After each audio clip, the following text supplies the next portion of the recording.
The anime begins at the famous Regarden Magic Academy, a place where the most valued thing among the students is the talent for using magic. There, anyone who demonstrates great magical ability earns respect and recognition. But a question arises: what happens to those who do not possess this gift? For many people, these students simply have no chance at all. Without magic, they say it is impossible to evolve within the academy or achieve any prominence in academic life. At least, that is what almost everyone believes. Meanwhile, in a dungeon located on the 7th floor, we find the protagonist of the story, Will Serfort. Unlike the other students, Will cannot use even the smallest amount of magic. Even so, he faces monsters inside the dungeon to earn credits for the academy. In addition, he wants to prove to everyone that, even without magic, he is still capable of achieving results and continuing to study there. For him, the important thing is to show that he can move forward and succeed,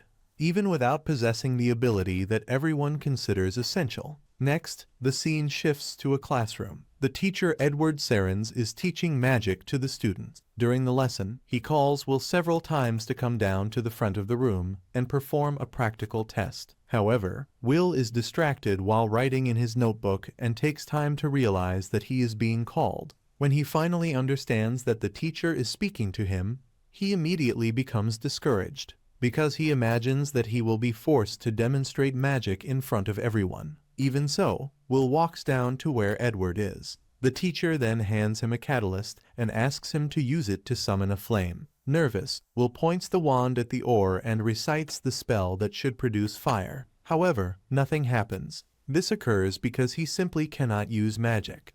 Upon seeing the scene, some students begin to laugh and mock him. Edward tells everyone to remain silent. Even so, clearly frustrated, he comments that it is absurd for there to be a student in that institution who cannot use even the most basic spell. According to him, Will is just a typical bookworm, someone who only stands out in theory. At that moment, a red-haired girl intervenes. She casts a fire spell with ease, causing the ore to ignite quickly and demonstrating an impressive result. The teacher then calls the student Sion Ulster and asks her not to use magic without his permission. Sion apologizes and pretends that she only wanted to help her dear friend Will, saying that it seemed like he was having difficulties. Taking advantage of the moment, Edward turns the situation into a lesson for the class. He explains that the supremacy of magic is something absolute, representing authority and power. Just like the great magical heroes, within the academy, magical talent is the main criterion of value. Therefore, according to him,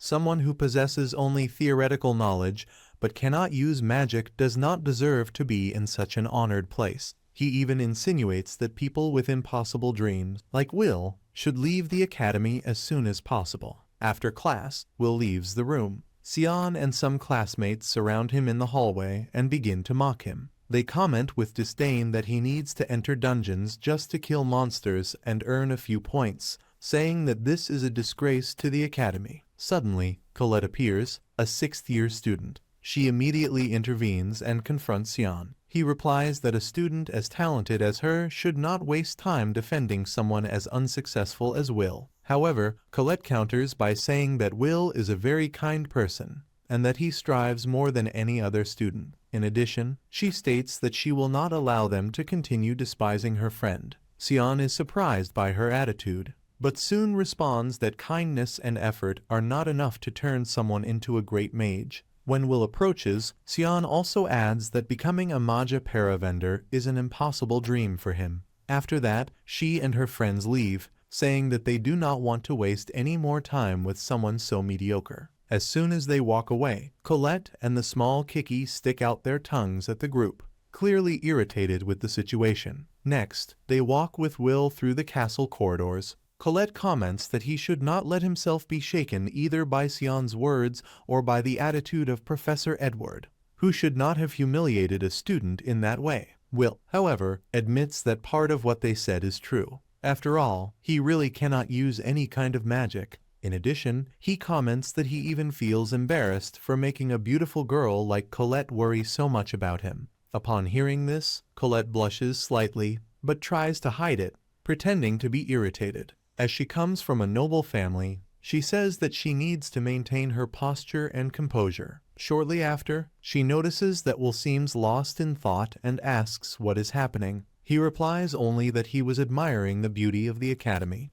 The two then look at the sky, where the most powerful mages known as Magia Vander live, responsible for protecting the world. Will explains that, a long time ago, people knew nothing about the sky and the world lived immersed in chaos because of invaders coming from it. After much suffering, 5 great mages faced these threats and managed to drive them away. They sealed the sky using powerful magic and brought peace to the world. Since then, all mages share the same dream, to one day become a Magia Vander. While she continues looking at the sky, Colette asks if the woman with the ice staff is Albis, known as the Ice Maiden. Will replies that yes, and we see that she is sitting near a window, observing everything from above. At that moment, Will remembers the past. In a flashback, he appears playing with his childhood friend, the Elfaria. At that time, the two dreamed of becoming Magia Vander, so they could reach the sky and watch the sunset from there. Will became excited about Faria's dream, and the two promised that, when they grew up, they would achieve that goal together. But as the years passed, things changed a lot. Faria revealed an incredible talent for magic and ended up becoming the youngest Magia Vander in history. She left alone toward the blue sky. Meanwhile, Will followed a completely different path. He does not possess any talent and cannot use even a single drop of magic. Even so, he cannot forget that promise made when they were children. No matter how impossible it seems, Will continues fighting to achieve that dream, hoping that one day he will be able to stand by her side again. Soon after, the scene changes once again. Professor Warner is scolding Will for having returned to the dungeon without permission. In addition, he went alone all the way to the 7th floor, which is extremely dangerous. Will apologizes, but we soon discover that he does this mainly to earn credits. Taking advantage of the moment, he asks how many points he will receive for the monster he defeated.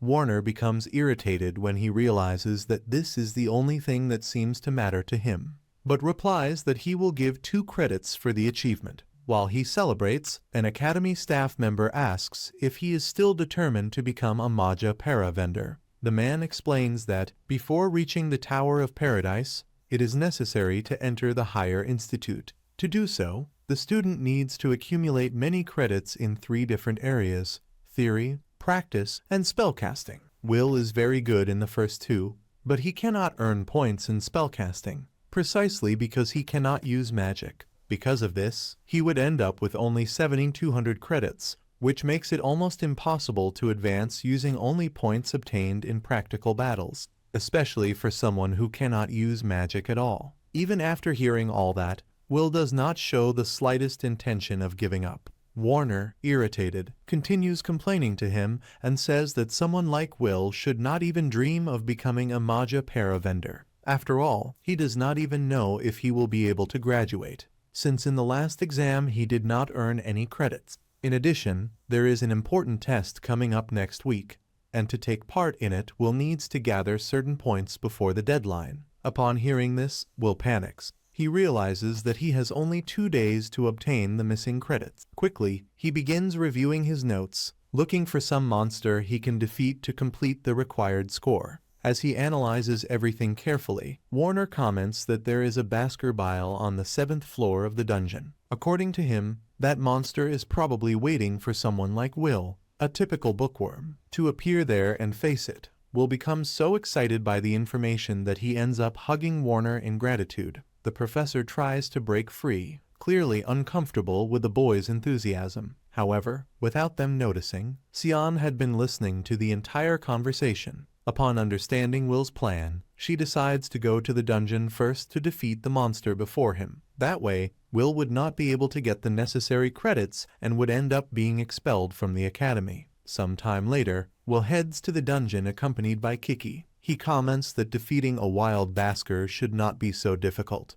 as long as he is careful with the creature's fire breath. Otherwise, he might end up like the boy who was burned alive the last time he faced one of those monsters. Meanwhile, Sion and some classmates are also searching for the monster in the same place. Lyral asks if he is sure that they should be exploring the 7th floor without authorization. Sion becomes irritated by the question and responds rudely, as if he were being treated like a fragile child. Even so, the group continues searching for the creature. During the search, Sion comments with disdain that he cannot stand the idea of someone who cannot use magic wanting to become a Magia Vander. Shortly after, when they were about to use magic to locate the monster more quickly, something unexpected happens. One of the boys is struck by a violent blow and thrown against the wall. Apparently, he met a very unpleasant fate. Lyral panics upon seeing that. Her screams echo through the dungeon corridors and reach Will's ears, who was in another area.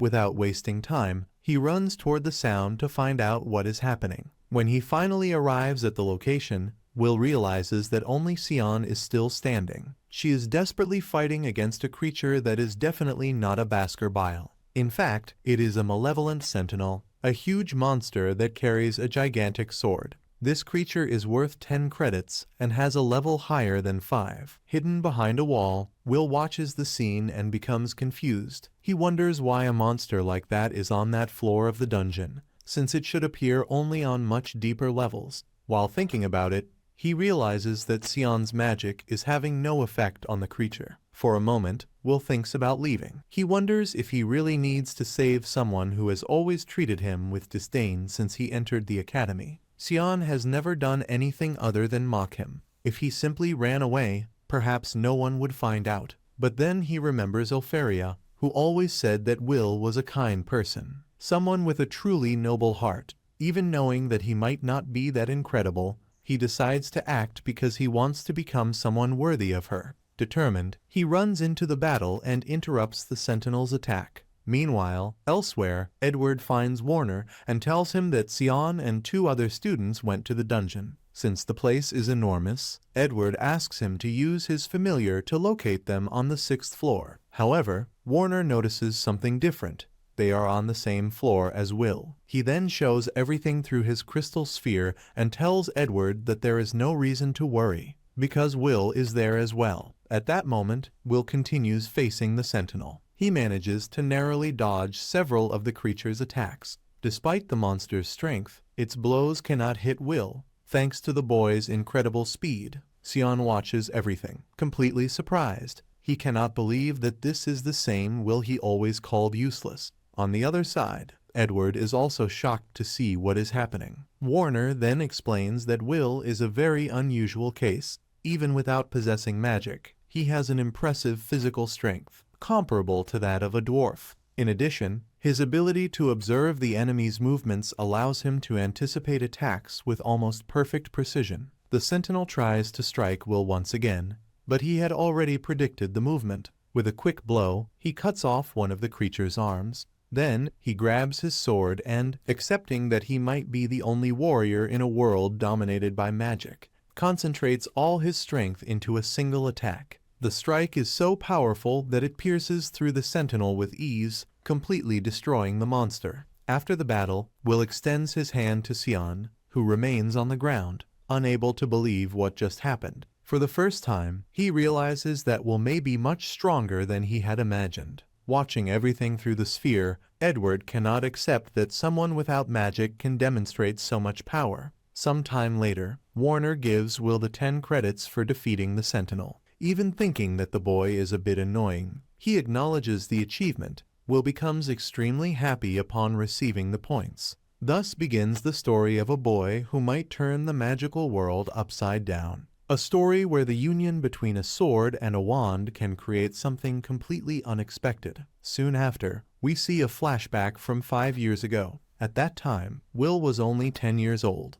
Many students mocked him, saying that he only served as bait so that Faria could enter the academy. Now that she had become a Magia Vander, they said that he was no longer necessary. Some time later, Warner took Will to the principal's office so they could evaluate whether he could continue studying at the academy. The woman hands a knife to the boy and summons several magical seals at the same time. Without hesitation, Will reacts quickly and blocks all the attacks. Warner is left completely speechless upon seeing that. The principal laughs and says that, even without magic, that boy is extremely interesting. To her, it is as if Will were trying to use a sword in place of a wand. With tears in his eyes, Will asks if, by studying at the academy, he could one day climb the tower and reach Faria. The principal replies that, if he continues to be fast, determined, and with a strong will, perhaps that may become possible. Full of hope, Will leaves the office believing even more in the dream of becoming a Magia Vander.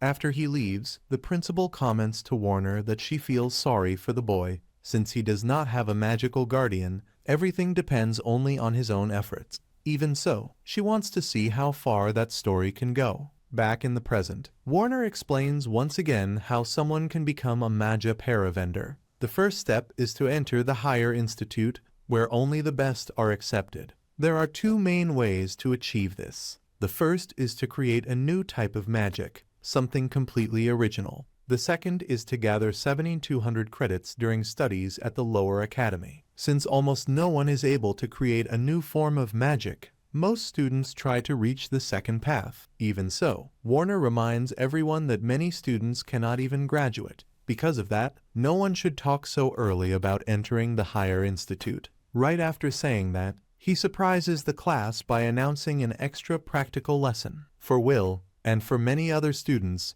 the real challenge is only just beginning. After the difficult class finally ends, Colette finds Will in the academy corridors. She comments that he no longer has many credits left to earn in the theoretical subjects. Will replies that this happens because he always fails in the spellcasting part, but that does not mean he will give up. On the contrary, he states that he will keep trying. In addition, he says that he has a lot of respect for Professor Warner, since not every teacher would take the time to offer extra classes to help students. Many would simply leave the students to deal with their difficulties on their own. Colette agrees with him and comments that Edward, for example, certainly would not do something like that. While they talk calmly, some students pass by nearby, excitedly commenting that Sion defeated a malevolent sentinel alone, which is worth 10 credits. In reality, Lyral is spreading this false story to improve Sion's reputation. He knows that it is not true, but remains silent. Instead, he keeps thinking about what really happened and how Will, someone who cannot use magic, was the one who defeated the monster. At that moment, Will walks right in front of them. As soon as he sees him, Sion feels the urge to attack him immediately. However, Colette steps in front and prevents any conflict. Unable to do anything, Sion ends up walking away, frustrated. After he leaves, Colette asks Will if something happened between the two of them. Will replies that yes, but assures her that it was nothing important. Next, the scene changes. Edward appears talking to the headmistress Cauldron. He demands that Will Serfort be expelled from the academy immediately. Cauldron asks what would be the reason for such an extreme decision. After all, Will is already in his final year, and expelling him now would not make much sense. Edward insists that the academy was created to train mages, not warriors. For him, it is unacceptable that someone incapable of using magic can surpass the other students. Clearly irritated, he shows a certain envy of the situation. Cauldron then opens a book with Will's records and shows his excellent grades in theoretical exams and in several academic reports. According to her, these results are quite impressive. She explains that, if they ignore the fact that he cannot use magic, Will could be considered an excellent student. Perhaps he cannot become a Magia Vander, but he could still follow other important paths, such as becoming a magical craftsman, a healer, or taking on other roles within the magical world. For Cauldron, the academy should form scholars prepared to face the future. Edward replies that all of that may sound good in theory, but Will does not want to become a simple academic. He wants to be a Magia Vander, and that is exactly what makes everything so problematic. Realizing that the discussion is dragging on too long, Cauldron suggests a solution. She proposes that Edward conduct a personal test with Will. That way, he could prove that the boy is incapable of achieving that goal and then decide on his expulsion. Edward immediately accepts, smiling with confidence. Unlike Warner, he does not intend to show any mercy. After leaving the room, he seems completely satisfied. Once he is gone, Cauldron comments to herself that she hopes that Test will help Will finally face the truth. According to her, no one understands the path to becoming a Magia Vander better than the mysterious dark mage of the Viper. In another scene, we see Will studying together with Colette. He is working very hard because he knows that if he loses even a single credit, he will not be able to enter the higher institute. At the moment, he is writing about the history of the dwarves, describing how they were brave warriors who faced extremely powerful magic without ever giving up. While explaining this to Colette, Will comments that a person's determination and willpower can overcome even magic. However, Colette seems a bit distracted, observing some strands of gray hair that he has on his head. She even jokes that he should get some rest. Suddenly, Edward appears and tells the two of them to stop making noise. Then, he orders Will to follow him immediately to the spellcasting practice room. When they arrive there, Edward makes it clear that this will be an extra lesson, motivated by Will's constant inability to use magic. Without explaining the reason very well, Edward casts a powerful spell right in front of him. Will becomes completely confused and asks what is happening. Then Edward reveals the rules of the test. If Will manages to land just one hit, he will receive 5 credits in spellcasting. However, if he fails, he will have to leave the academy immediately. According to Edward, someone without talent should not even dream of becoming a Magia Vander. Right after saying that, he casts the first spell and orders Will to prepare to fight. The battle begins suddenly, catching the boy completely off guard. Meanwhile, elsewhere, Warner meets Cauldron, who had called him to explain everything that is happening. She shows, through a magical sphere, the fight between Edward and Will. Warner is shocked and asks what is going on. Cauldron explains that Edward is testing Will, and that no one can interfere. According to her, if Will wishes to be recognized as a candidate for Magia Vander, he must face this kind of challenge. Warner finds all of this extremely unfair and even cruel. He remembers that Edward almost became a Magia Vander in the past. He came very close to the top, but ended up being defeated and never managed to achieve the title. Even so, Cauldron insists that the test must continue. Back to the fight, Edward begins casting spells continuously against Will. The boy tries to dodge all the attacks, but soon begins to grow exhausted. Even though it is low-level dark magic, the spells are still extremely powerful. At one moment, Will runs quickly toward Edward and tries to land a kick. However, the teacher's defense is practically impenetrable. The impact is so strong that it ends up pushing Will back, even causing his glasses to fall to the ground. He watches in amazement the way Edward casts spells without even needing to recite them, maintaining both perfect defense and attack. Even almost out of strength, Will tries to stand up again. Edward then comments that he will use only 2 spells against him: his black flames, capable of burning him completely, and his magical shield, which can block any attempt of physical attack. He activates Magical Doctrine number 27 and states that someone incapable of mastering 1,000 spells should at least try to master a single spell with perfection. Will begins to pay attention to his words and realizes that Edward is using overlapping spells, creating a true rain of attacks called Dax Darrens. Will tries to escape quickly, but Edward gives him no chance. The blows fall one after another, while he moves his wand as if he were conducting an orchestra of destruction. In the end, Will ends up falling to the ground, completely injured. He admits to himself that he cannot defeat a high-level mage like Edward.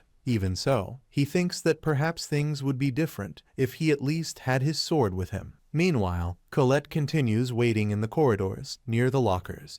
She begins to find everything very strange. Edward had never shown any interest in helping Will, so why would he suddenly decide to give extra lessons? The more she thinks about it, the more she believes that something is wrong. At that moment, Kiki appears running and makes a gesture indicating Will's locker. Colette immediately understands that he may be in danger. When we return to the practice room, we see Will lying on the ground after receiving several attacks from Edward. The teacher approaches and coldly says that the Magia Vander are elite mages. If Will cannot defeat him, then he will never have any chance against one of them. While Edward presses Will's head against the ground with his foot, he recalls an old story about the Battle of the Dwarves. According to him, it only took a single powerful mage to eliminate 10,000 dwarves at once. For Edward, that was the definitive proof that a sword could never reach the same level of power as a magical wand. Because of that, he advises Will to completely abandon this absurd fantasy of becoming a Magia Vander. Even in that humiliating situation, Will manages to break free. He firmly declares that he will never give up on his dream, holding tightly the glasses he received from Feria. He states that all he wants is to fulfill the promise he made to Elfaria. The only reason he continues fighting is to be able to stand by the side of the person he loves. Edward becomes outraged upon hearing that and asks, with disdain, if something as simple as love is really what motivates Will to try to reach the top of the magical world. Will replies that yes, even if the path is difficult and everyone considers it ridiculous, he will continue moving forward until he can reach the one he loves and watch the sunset by her side. At that moment, Colette arrives running, desperate. Without thinking twice, she throws Will's sword in his direction. He catches it in the air and stands up with determination, preparing to face Edward once again. For Edward, using a sword in a fight between wand users is something completely absurd. Even so, he responds by releasing another dark magic spell. What he did not expect was that Will would manage to cut through that magic using the Sword of Moria. Irritated, Edward releases an even greater explosion of power. Will feels the true terror of the 1,000 black flames surrounding him. The energy released is so intense that he clearly realizes the enormous gap that exists between him and a true Magia Vander. For a moment, he feels the urge to run away. However, he knows that he cannot retreat. Determined, Will breaks through the barrier of flames and advances once again toward Edward. Colette shouts, asking the teacher to stop, but Edward continues attacking with everything he has. Even so, Will keeps moving forward step by step. As he runs toward the enemy, he remembers once again the old story of the dwarves. He states that that battle was not as Edward described. Among the dwarves there was a warrior named Garrett, who continued fighting even after all the others had fallen. Despite being alone, he managed to land a blow against the enemy mage. Garrett's feat was so impressive that even the mages themselves recognized his courage. Inspired by that story, Will decides to prove that a sword can also cut through magic. In the next instant, he leaps with all his strength. The sword pierces through Edward's magical barrier and destroys his defensive shield. Will manages to reach the teacher and touch his hand, leaving only a small scratch. Edward immediately steps back, furious. Even so, he admits that Will fulfilled the condition. He managed to land a hit, and therefore earned 5 credits in spellcasting. Shortly after, Will collapses to the ground completely exhausted, and Colette runs to help him. Watching everything through magic, Cauldron is impressed by the result. She comments that Will manage to advance without caring about anything other than his own physical strength, using pure determination to break through Edward's defense. Meanwhile, in the surroundings of the academy, a strange blonde girl with an almost psychotic behavior appears preparing something mysterious related to Will. The scene then shifts to a flashback.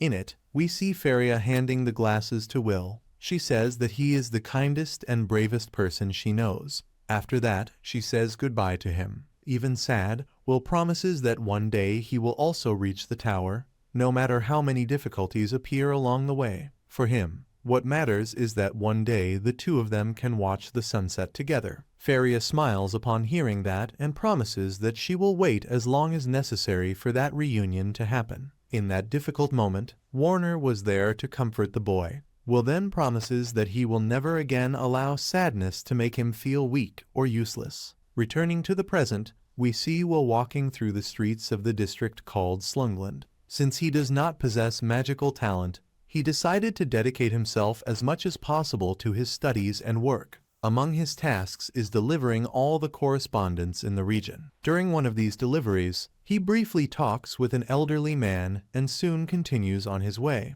At a certain moment, he trips and almost drops all the newspapers he was carrying. Only one of them ends up slipping away. When picking it up, Will notices something important. The news reports that the Higher Institute sent a special order to the academy related to an elf student. Surprised, he immediately runs home and calls his friend Rosti, asking for help. Will explains that he needs Rosti to build a magical object for him, because Feria requested a special contribution. Determined to help, he wants to do everything within his reach. Rosti, seeing his friend's excitement, asks what kind of work will be necessary. Will explains that he needs to obtain ice cores from ice walkers. creatures that possess very valuable magical catalysts. The Academy is offering rewards to those who manage to gather these materials. Rosti comments that Will remains as enthusiastic as ever. After finishing the magical object, he says that he made some improvements compared to the previous version. Will thanks him and already prepares to run off again. But before he leaves, Rosti notices that Will is so excited that he forgot to eat.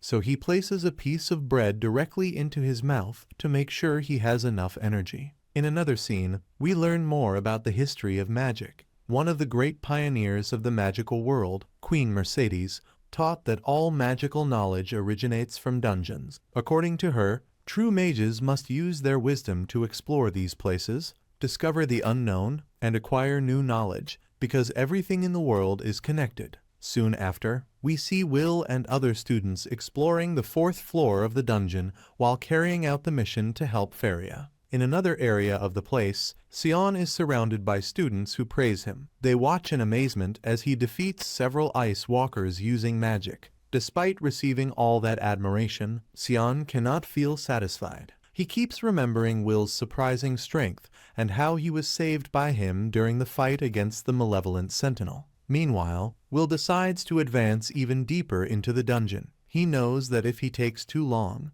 other students may collect all the materials before him. Suddenly, he encounters some strange monsters along the way. The creatures look like aggressive penguins, so he starts calling them demon penguins in his mind. They were about to attack a student when Will appears. With a few quick movements, he defeats the monsters and takes control of the situation. The girl watches in surprise as she realizes that academy student is using a sword, not a wand. She thanks him for the help and introduces herself as Iris Churchill, a 4th-year student. Meanwhile, elsewhere, Warner explains to his students that creating a new type of magic is the greatest achievement possible for a mage. Anyone who accomplishes this automatically advances toward the Tower of Paradise. In addition, new spells are often named after their creators or associated with something that represents them. A famous example is the dark magic spell Dax Darwikins, whose name comes from the ancient mage known as Darbinsons, the firefighter. Warner continues explaining that if any student manages to create a new spell,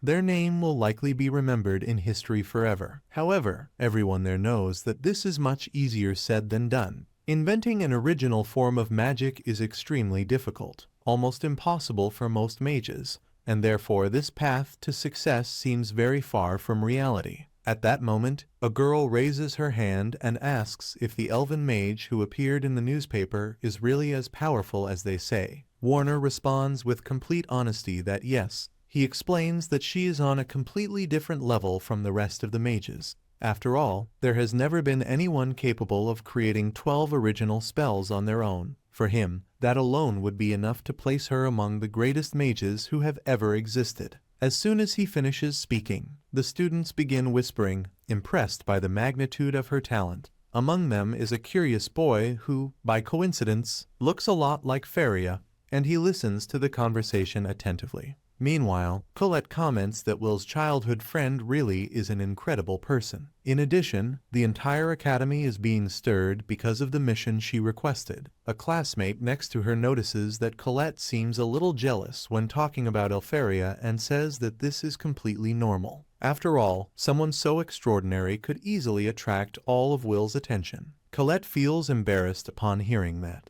For a moment, she wonders if Will ended up going alone to the dungeon just because of Faria. But before she can continue thinking about it, Warner notices the side conversation and tells everyone to be quiet and pay attention to the lesson. Returning to the dungeon, Iris asks Will if he is the famous older student everyone talks about, the one who cannot use magic and whom many consider completely incompetent. Her honesty catches Will off guard, leaving him quite embarrassed. Soon after, he discovers that Iris is only 14 years old and is already in the 4th year, something impressive. Even so, Will asks if she does not despise him because of everything people say about him at the academy. Iris replies that she has no reason at all to do that. On the contrary, she states that she could never despise someone who saved her life. In addition, Iris explains that she respects people who have different talents, even if they are not related to magic. Upon hearing these words, Will becomes a little nervous and tries to change the subject. He asks if she is also in the dungeon because of some task.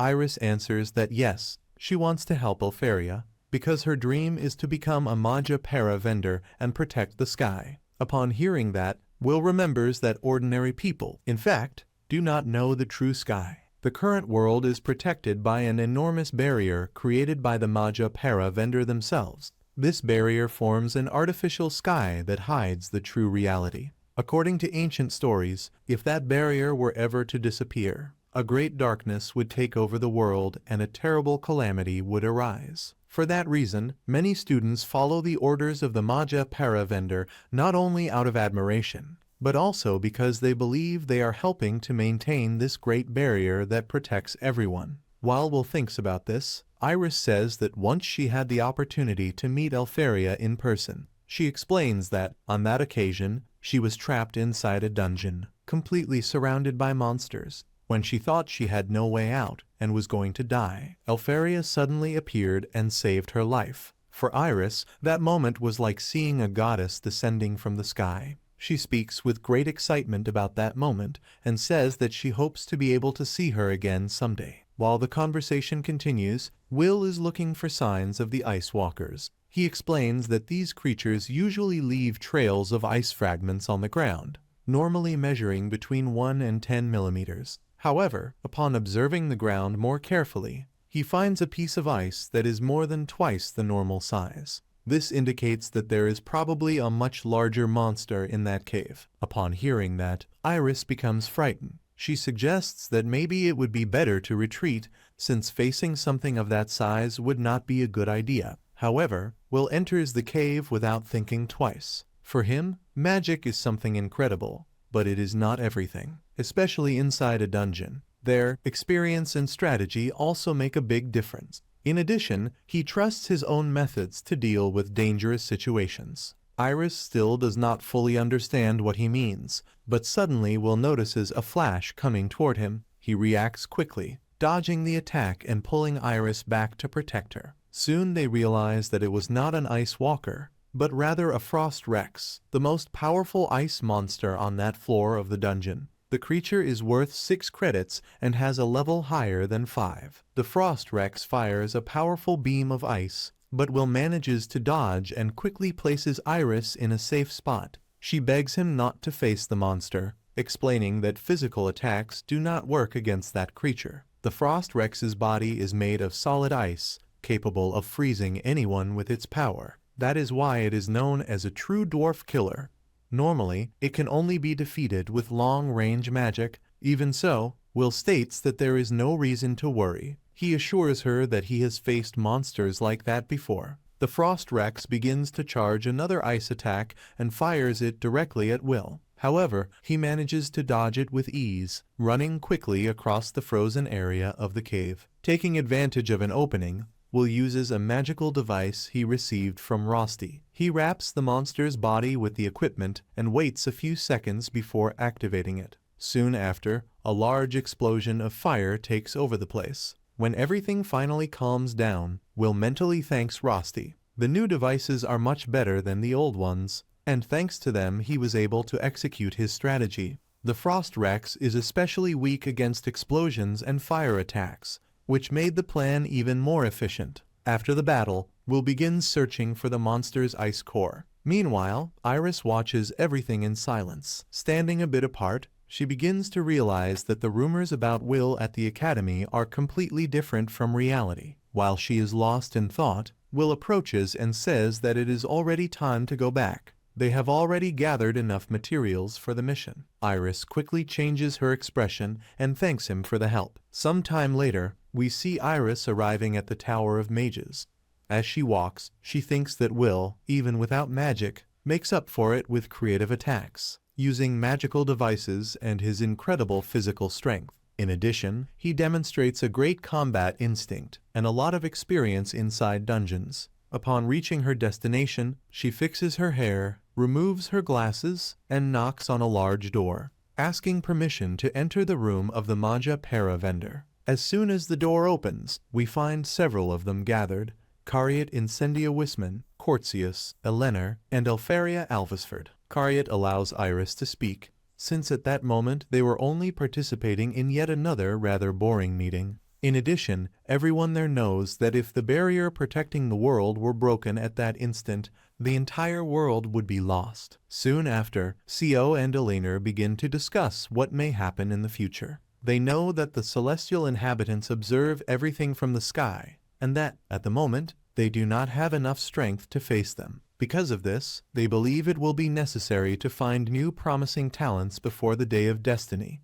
as they cannot allow the prophecy to become reality. At that moment, Iris, or rather Watcher, as Co usually calls her, comments that during her time at the academy she found someone very interesting. It is Will Serfort, the magicless student everyone talks about. After observing him carefully, she believes that the ideal would be to allow him access to the tower. The proposal, however, is rejected almost immediately by Cariat and Eleanor. Even so, Co comments that the idea seems amusing, and Faria also shows agreement. Eleanor, in turn, makes it clear that she is against it. She does not like the idea of surrounding herself with people she considers inferior. In response, someone states that, to him, the most important thing is that each person can be useful. The conversation begins to grow tense, and the tension among them increases. But Cariat interrupts the discussion before it escalates. He advises everyone not to make hasty decisions. Soon the great magical festival will take place,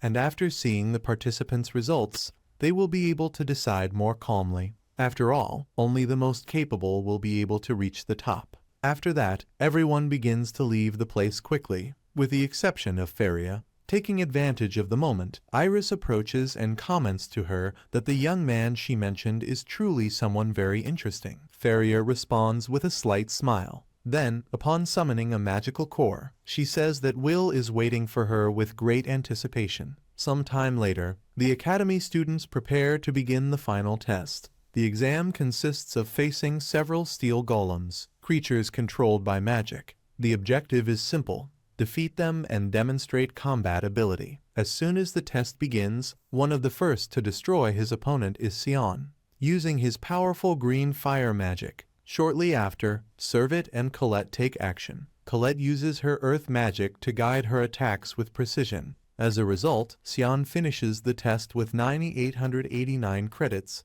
while Colette reaches 7,340. After them, it is Will's turn. He faces his steel golem and engages in a very difficult battle. When he is finally about to defeat it, an arrogant student comments out loud, asking why someone like Regarden would be fighting using only his fists instead of using a wand like everyone else. This comment ends up distracting Will for a moment. Because of that, he receives a strong blow from the golem and is thrown far away. In another part of the field, two impressive students enter the scene: Lehana Owens and WHTNL Lendor. Lehana masters lightning magic, while WHTNL controls wind magic. During the test, Lehana destroys her golem by firing several electric arrows, hitting the enemy repeatedly until destroying it. With that, she earns 10,100 credits. Meanwhile, WHTNL finishes his test by summoning a powerful tornado, which completely shatters the steel golem, guaranteeing 1075 credits. Even so, when everyone believes that nothing could surpass that, Julius Rienberg appears. With great confidence, he creates several ice stones and quickly launches them against all the remaining golems. As soon as these stones touch the creature's armor, they transform into frozen roses. Then Julius simply says the word "release," and immediately all the golems become completely frozen and deactivated. With this impressive technique, he finishes the test with 1048 credits. When the test ends, Lehana comments that she did not imagine the others would still be so skilled. WHTNL replies that there was no reason to think otherwise. He also says that she does not need to worry, as soon they will all be celebrating her promotion within the academy. At that moment, Julius approaches them and throws an ice rose, almost as if he were declaring war. He states that now he will be able to defeat them using his new secret technique. Even so, Lehana and WHTNL are not intimidated. Combining wind and lightning magic, they easily destroy the small frozen rose. These three students are the only ones who manage to surpass the mark of 10,000 credits. which is not a surprise to anyone, since it practically confirms their promotion to the higher Institute of Magic. Meanwhile, Will watches everything from afar. Upon seeing those results, he begins to think that perhaps he does not have enough credits to graduate, much less to enter the higher institute. After all, credits serve as proof of each student's strength. Up to that moment, Will has only 5 credits, and that is his final year at the academy. Thinking about that, he ends up feeling discouraged as he walks. His friend Kiki tries to comfort him, but suddenly Julius, who is passing nearby, snarls with disdain and tells Will to get out of the way. Next, the scene changes. Will and Colette are sitting while eating together. Suddenly, Colette stands up abruptly and says that maybe there is still a chance that someone might want to recruit him. But she also states that he needs to be realistic. Reaching the higher institute with only theory and physical effort will not be enough. Even so, she remembers that there has already been a case in which a student with less than 7,200 credits ended up being recruited. Despite that, Will remains worried. After all, that year the Great Magic Festival will take place, and all the students want to stand out by showing their best spells. This festival takes place at Regarden Academy every 2 years.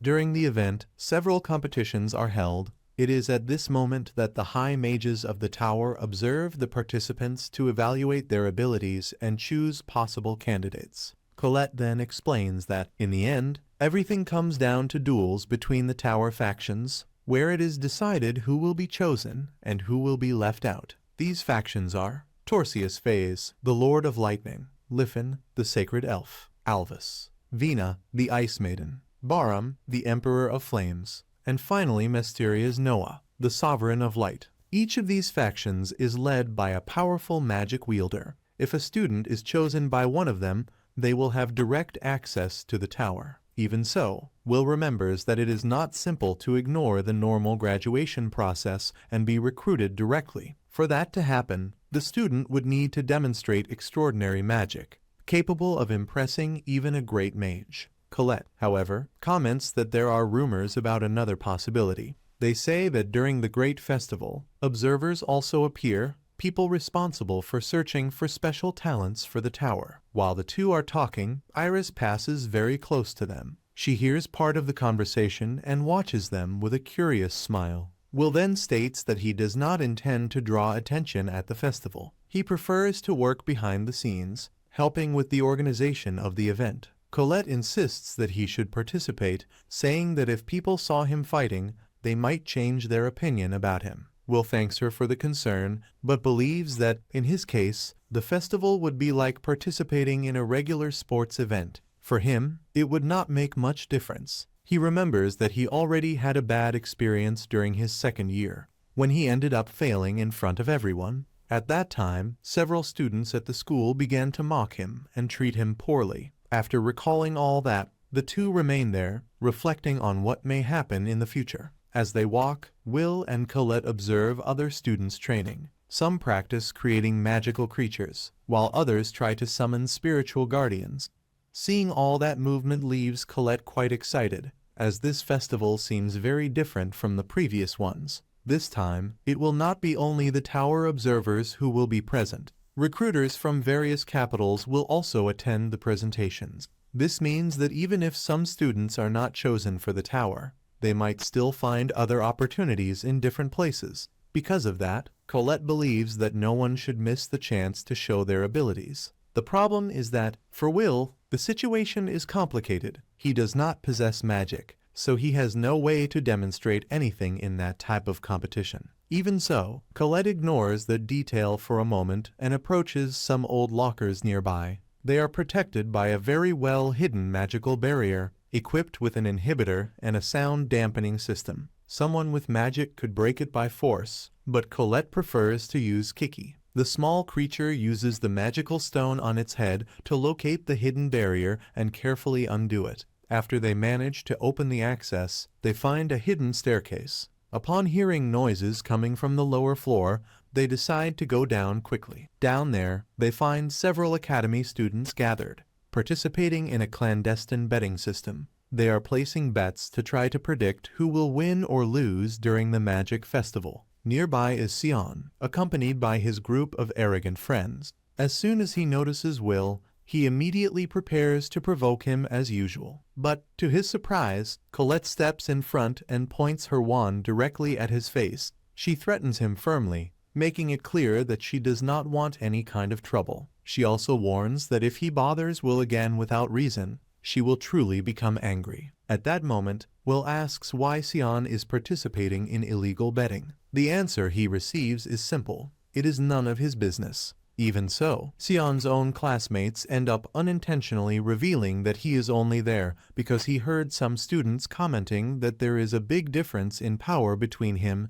and the 3 strongest students at the academy. What really bothers him is seeing everyone talk about them while completely ignoring his presence. Irritated, Sion begins to shout that he spent an entire month in silence, training to rebuild his reputation. He states that he is not worried, because the others only have an advantage in theory, while in real magical ability he can still surpass them. He also says that they have not yet managed to defeat him, and that it will never happen. Even so, he realizes that he is practically justifying himself to someone he considers an idiot, so he decides to stop talking. Later, Will finishes one of the day's classes and wakes Kiki so they can leave. When he is about to go out, Colette asks if he has any plans, because she would like to accompany him to the training dungeon. Will smiles and apologizes, explaining that he needs to go work at Gina's tavern, so he will not have time for that. Colette ends up getting irritated with the answer. That same night, on Slunglin Street, located outside the great capital of magic, stands Gina's tavern. The place is known for receiving many dwarf miners who spend the night drinking to forget the fatigue of their work. Their laughter and loud conversations can be heard from the other side of the street. In the kitchen, Gina prepares a large bean stew for one of the customers. Meanwhile, Will works there as a waiter on some days of the week. During the day he studies at the academy, and at night he helps at the tavern. He does this because he received a scholarship, so he needs to work to cover other expenses. Even though it is tiring, he takes everything very seriously. At a certain moment, he delivers an order to a dwarf named Donan. The dwarf comments that the magic festival is about to begin and says that maybe Will could get some kind of financial help by participating. Will replies that he cannot compete, but Gina immediately scolds him. She says that he should talk less and work more, and also follow the example of his colleague Rosti, who is working with great enthusiasm. Soon after, Will begins to clean a huge pile of dishes. With some difficulty, Rosti tries to cheer him up, saying that he does a great job, especially considering that he is someone who does not possess magic. Since they are roommates, Rosti states that he will always do his best to help him. After finishing almost all the tasks of the night, the two begin washing the dishes so they can finally leave. During the conversation, Rosti remembers that dwarves usually do not pay very well. He suggests that maybe Will could talk to Professor Warner, who might be able to get him a better job. Will replies that the professor already worries a lot about him and that he does not want to keep bothering him. In addition, he says that he likes working there because Donan and the other dwarves have always treated him well since he arrived. Because of that, he has a lot of respect for all of them. While they are putting away the utensils in the cabinet, a spoon slips from Will's hands at the exact moment Julius unexpectedly enters the tavern. As soon as he enters, Julius begins to complain, saying that the place looks like a pigsty.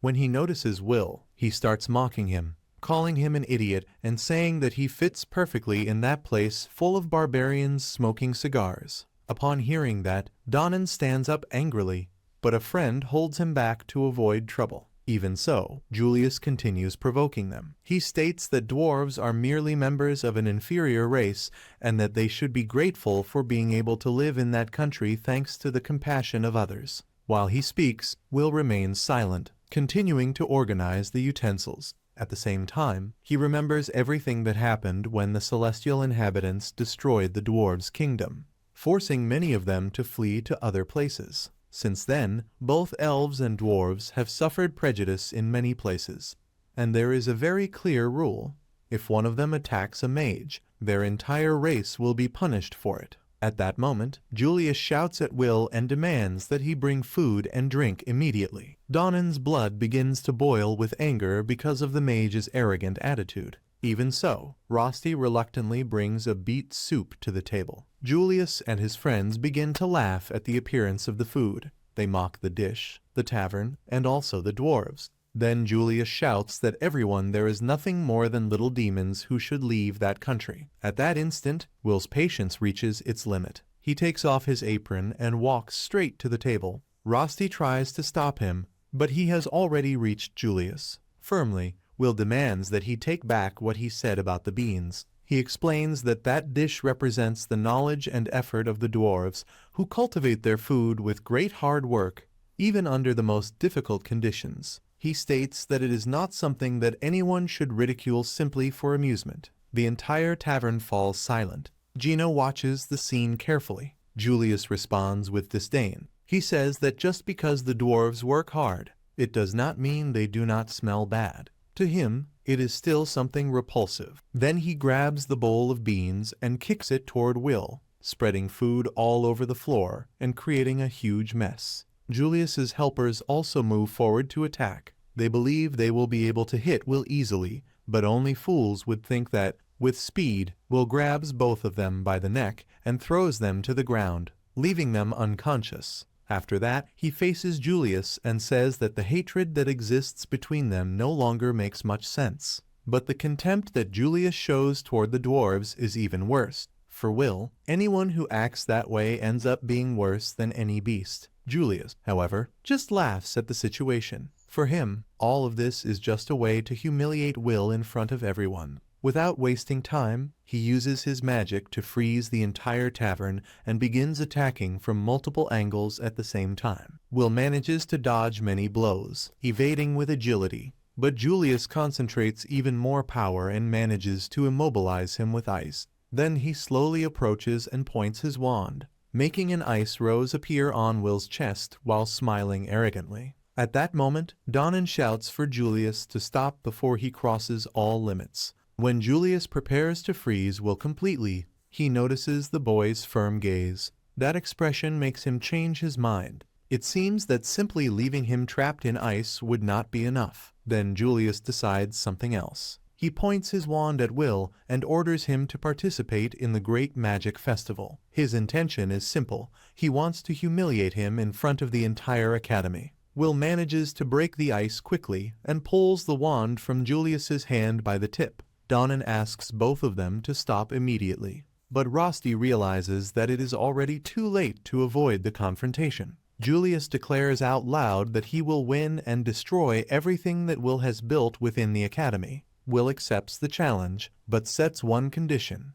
If he wins, Julius will have to apologize to Donan and the other dwarves. Sometime later, the day of the Great Magic Festival finally arrives. As the students gather, Calderon addresses everyone and gives a brief speech. He encourages the students to do their best, to use all their potential, and to never use their abilities for evil. After those words, he officially declares the festival open, and the entire academy begins to move. Among the observers is Rode Holland, a scout from the Fire faction. He orders that each group of participants be analyzed carefully, because in that place there may be true rough diamonds waiting to be discovered. Soon after, the sky race begins, an aerial race. Lahana quickly takes the lead, surpassing almost all the other competitors. The friends Snow and Flate comment that this was expected, since Lahana has always been one of the best. Beside them, a red-haired student comments that she finds it strange that the so-called Princess of the Earth is not participating in the magic competitions that year. Among the audience, many recruiters observe every detail carefully. All of them want to find new talented mages to take to the tower. This happens because, during the festival, mages from different places compete to recruit the most promising students. Meanwhile, Miss Perfect continues to demonstrate her impressive skill. She maintains her position and ends up breaking a new academy record, winning her second consecutive sky race and surpassing previous champions by a wide margin. After the race, she decides to also participate in the crown attack, saying that she could not abandon a maiden in danger. In truth, this happens because Colette, in a moment of urgency, asks her to join their group, since they are lacking members. The red-haired girl feels pleased at the thought that she will have the opportunity to spend more time with Colette. She believes that she was chosen by her own merit, and not that useless Will, as she usually thinks. However, when she arrives at the meeting point, she is surprised to see Will already there. A few hours later, the afternoon events of the festival begin. Mike Mayu is responsible for commenting on the event. He complains out loud that he has to share the job with Professor Edward, one of the least popular people in the academy. Mike says that he will have a major headache working with someone like him. Edward responds by releasing a dark aura, saying that Mike does not need to worry because all that awaits him is just a small coffin for the next class. After this exchange of provocations, Mike announces the entrance of the members of the Elven faction, who activate a powerful magic to prepare the testing field. Thanks to the elves' spell, the terrain transforms completely. Several different areas appear: a volcanic zone, a swamp, a desert, an open plain, and also a region full of trees. That entire environment becomes the battlefield for the next competition. Unlike the other tests, the crown attack is contested by teams of 3 people. The groups start at the edges of the field and need to advance toward the central stadium, where the crown is located. But the path will not be simple. In addition to the natural obstacles, the professors have also placed several traps throughout the terrain to make the challenge even more difficult. Furthermore, participants can directly interfere with other groups, hindering their opponents. Because of that, this test is considered the most chaotic of the entire festival, practically a free-for-all battle among the students. Edward explains that the objective of the event is to encourage teamwork and test the students' ability to deal with unexpected situations. According to him, the best way to approach it is to imagine that they are exploring a dungeon full of dangers. Mike interrupts by saying that the most interesting part will be observing the spells of the strongest students in the academy, even though it is something that should remain secret. He also comments that in the clandestine bets 2 groups are among the favorites: the DOS group, led by WHT-Nal Lindor, and the new group, led by Julius Rienberg. Mike admits that he bet everything on WHT-Nal, while Edward tries to make him stay silent to continue presenting the event. Soon after, all the teams are introduced. Among them is Group 6, considered the least popular. Many find it strange to see Sion, who is one of the candidates for victory, forming a team with someone like Will. Some spectators begin to laugh and mock, saying that someone without magic should not participate in such an event. Meanwhile, the teams positioned in the desert zone prepare to begin the test. Professor Warner is responsible for guiding and supervising the students in that area. He is surprised when he realizes that Will is among the participants. Warner complains, saying that the boy should not be there, and reminds him that he has already warned him several times about it. Even so, Will faces him with great determination. He replies that he knows many people mock him, but even so he needs to win that competition, no matter the cost. Warner tries to stop Will from continuing, but it is clear that he does not intend to give up. Colette apologizes to the professor, explaining that Will is extremely determined and rarely backs down once he makes a decision. Soon, the long-awaited event finally begins. Julius's team quickly advances across the field until they encounter large steel boxes scattered along the path. Suddenly, these boxes transform into numerous golems, creating a massive obstacle for the participants. Will runs straight toward them, and many people in the stadium begin calling him an idiot. To the spectators, facing all those golems alone seems practically like suicide. But at the moment Will prepares to attack, Colette uses her magic and creates a magical gauntlet for him. With that, the power of Will's strike increases greatly, allowing him to execute several strong attacks in sequence. The result is impressive. The blows completely destroy the golem that stood before them, leaving the audience completely surprised. Many would never have imagined seeing Will fighting at that level. The strategy is simple. Although he does not possess his own magic, he can use magical equipment, like the gauntlet created by Colette. In that way, he continues to follow the rules of the competition. Meanwhile, Sion becomes lost in thought. He remembers the battle in which Will saved him from the Devil Sentinel, something that still deeply bothers him. For Sion, it was humiliating to be saved by someone he considers inferior. After that episode, he tried to become stronger to erase that shame, but now Will manages to take the lead in the race. The objective of the test is to reach the crown located at the center of the field first, and Will's group is ahead as they enter the desert zone. Suddenly, other iron boxes appear, different from the previous ones. They rise quickly into the air and begin launching magical projectiles at the students on the ground. Will reacts immediately. He strikes the ground with force and, using the impact of the blow, creates a large barrier of sand and earth that blocks the projectiles.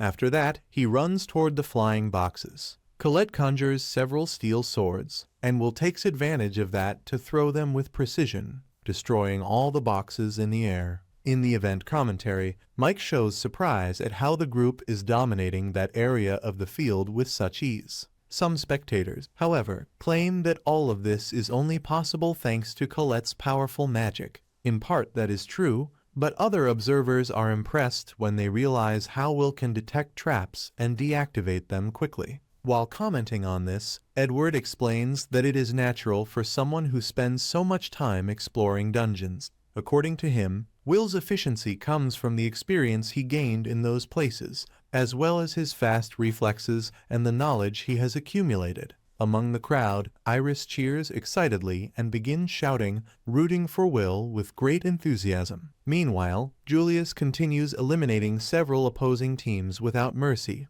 being as ruthless as he has always been in previous festivals. Even so, Group 6 continues to lead the competition. Julius notices that something strange is happening when he begins to hear a great commotion coming from the stadium. Curious, he asks his companions what is happening on the field. They use a search magic to check the situation. As they analyze the field, they realize that Group 6, where Will is leading the race with a large advantage. One of his teammates comments that if they continue underestimating the others, they might end up losing. Julius simply laughs at the idea. He freezes everything around him while stating that it will never happen, because he will not allow anyone to defeat him. Meanwhile, Group 6 finally reaches the last zone, an enchanted forest. As soon as they enter the place, several magical circles appear around them. Will immediately realizes that it is a circular trap. Without hesitating, he begins to deactivate the magical circles, causing them to collide with each other and destroy themselves. He resolves the situation in just a few seconds. Mike then asks Edward what he thinks about that, since it was Edward himself who created those traps. Edward simply ignores the question and makes a sarcastic remark. Meanwhile, Will continues running toward the objective. However, he knows that inside the forest is where the real battle against the other teams will take place. If they want to finish quickly, they will need to go around the edge of the forest, prepare an ambush, and find a position to face Julius's team. But at the moment they try to hide, Julius suddenly appears and launches an attack with his ice magic, nearly hitting Will. Colette is surprised to realize that they arrived there much earlier than expected. Will also finds it strange, since it seemed impossible that Julius had surpassed the speed strategy created by Colette. While analyzing the situation, Will begins to think about all the possible forms of attack from the enemy. Julius takes advantage of the opportunity and launches a long-range ice attack, destroying several parts of the terrain. Will realizes that they will not be able to run forever and decides that they will have to face him. But at that moment Sion intervenes, releasing a huge amount of fire magic and conjuring a powerful spell. Colette shouts for Will to get out of the way. Sion fires his attack with full force. Luckily, Will manages to quickly raise a barrier of earth, blocking the blow. Even so, he is confused when he realizes that Sion attacked him. Colette asks why he is attacking Will instead of facing Julius. Sion replies that he has already done enough to ensure that his team advances, and that now he wants to settle something personal. For him, the moment has come to face Will in a direct duel. Will tries to say that this is not the time for that, but Sion does not listen. He begins launching several attacks, stating that he has waited a long time for that confrontation. At that instant, Julius also acts, creating a massive wall of ice that apparently ends up freezing Colette. Meanwhile, Sion continues advancing against Will. Will tries to convince him to stop, saying that they should not fight each other at that moment. But when he realizes that Sion has no intention of giving up, he draws his sword, preparing to fight. At that moment, a flashback appears. In the past, Will was always considered a useless student, someone with no talent at all. For Sion, that was unbearable to watch. One day, he even burned the mocking paper that had been placed on Will's back, and even offered him the chance to become one of his subordinates, so that he would not continue looking so pathetic. But Will simply ignored the offer and walked away. That attitude left the young Sion extremely irritated. He ran after Will, saying that he was not someone who should be ignored. Will only asked him to leave him alone and kept walking. Sion stood there watching from afar, feeling that to Will he was not even worthy of attention. From that day on, Sion decided that he would hate Will for the rest of his life. Back in the present, the confrontation finally becomes inevitable. Sion begins to attack with several fireballs,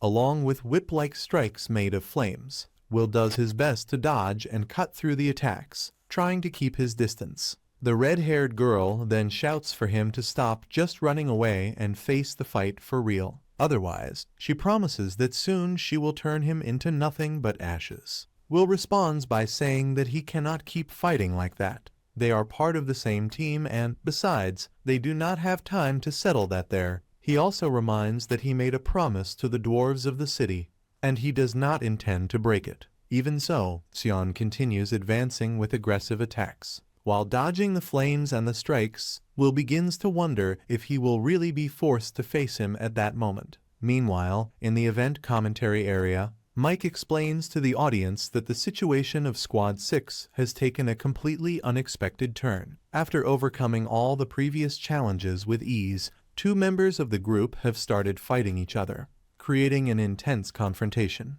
In the stands, Rosti and Warner watch with concern, because Will's dream depends directly on what happens in this magic festival. Mike then asks Edward what his opinion is about what is happening. Edward responds with an almost amused smile, saying that a fight between members of the same team is something truly unusual. For him, it does not matter what the reason is. Even if they manage to reach the crown and win the event, the tower's recruiters will probably not be impressed by it. To the observers, that situation only makes the group look disgraceful. Mike is startled by the comment, but he notices that Edward seems very satisfied with what is happening. Meanwhile, the recruiters observe the scene with a certain disappointment. Until a few minutes ago, the group had been advancing brilliantly across the field. Even so, someone comments that Will still has enough credits to be among the top 4, but that problem will certainly be resolved that day. Deep down, for them, Will is still just a boy.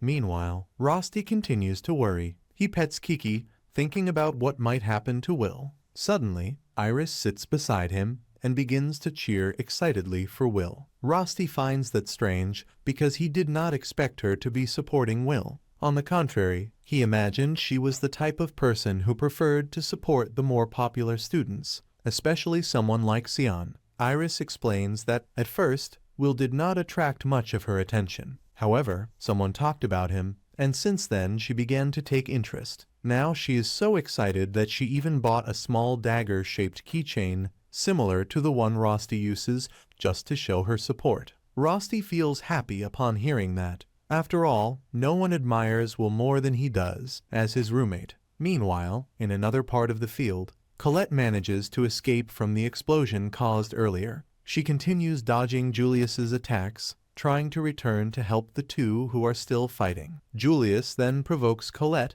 saying that she should stop running away or she might lose the title of Princess of the Earth. Colette immediately becomes irritated and warns him never to call her that again. She tries to escape once more, but Julius continues attacking. In the end, he manages to trap her in a snare and summons a purple lightning strike, attempting to finish her. Meanwhile, several students watch the event through observation spheres spread across the academy. They become confused when they notice that Julius appears in several different areas at the same time. Soon they understand what is happening. Julius is using an advanced cloning magic technique inspired by the abilities of the Magia Vander, creating copies of himself to delay all the participants. Mike celebrates excitedly when he sees Whitnell destroying one of those copies. However, his excitement has nothing to do with academic pride. In truth, he bet all his savings that Whitnell would win the festival. At another point in the academy, at the top of one of the towers, stand Philvis, Chalia, and Lafilla Farides, assistants of the Elven faction. Philvis says that he would like to leave, as he considers that festival extremely noisy and annoying. But Chalia responds that they cannot simply leave.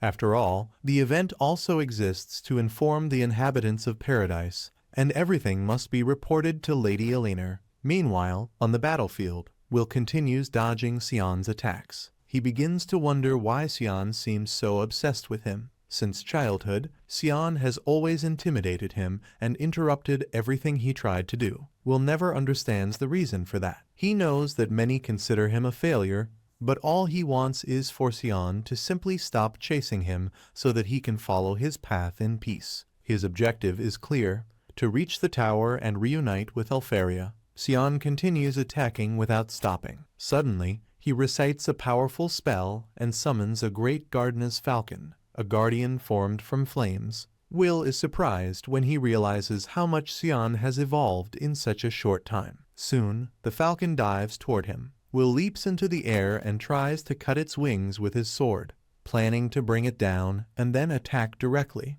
But he notices something unexpected. The falcon's wings regenerate immediately. Then Will understands that, to defeat it, he will need to destroy the Guardian's magical core. At that moment, the falcon unleashes a massive burst of fire. Will blocks the blow using his magical gauntlet while thinking of a way to get closer. Unlike many Guardians, which only protect their summoners, that falcon attacks relentlessly. In the event commentary, Mike is completely impressed by the intensity of the battle. Even Edward seems surprised when he realizes how much Sion has evolved. To him, the boy is already above the level of an ordinary student. Among the observers, a man named Rod is also impressed to see someone so young using an advanced fire spell and still summoning a guardian with such precision. His assistant explains that this is Sion Ulter, heir of the Ulter House, a family famous for its fire magic. Rod comments that, although Sion has great potential,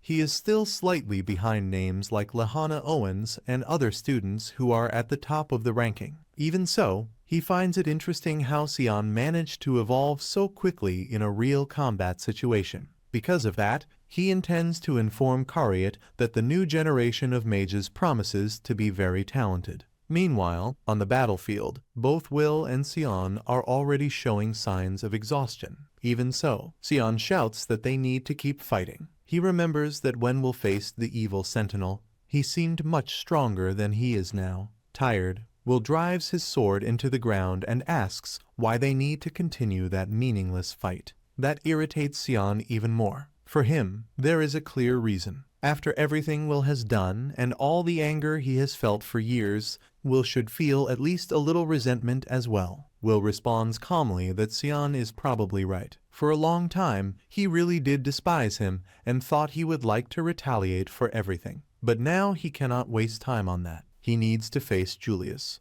Upon hearing that, Sion becomes even more irritated. To him, Will's silent indifference hurts far more than any insult. Sion says that just seeing Will and hearing his words is enough to make him furious. The irritation is so great that he can barely control himself. What angers him the most is realizing that Will keeps moving forward and refuses to give up, even without possessing talent for magic. For Sion, that makes no sense. Despite everything, even without magical ability, Will continues to move forward and still has the courage to look at everyone around him. Everyone except him. With his eyes filled with tears, Sion asks Will to stop ignoring him. At least once in his life, he wants Will to truly look at him. Those words deeply surprise Will. The last thing he expected was to hear something like that from Sion. Even though Sion never directly asked for recognition, Will had also never thought about accepting him in that way. Deep down, Sion has always been extremely selfish.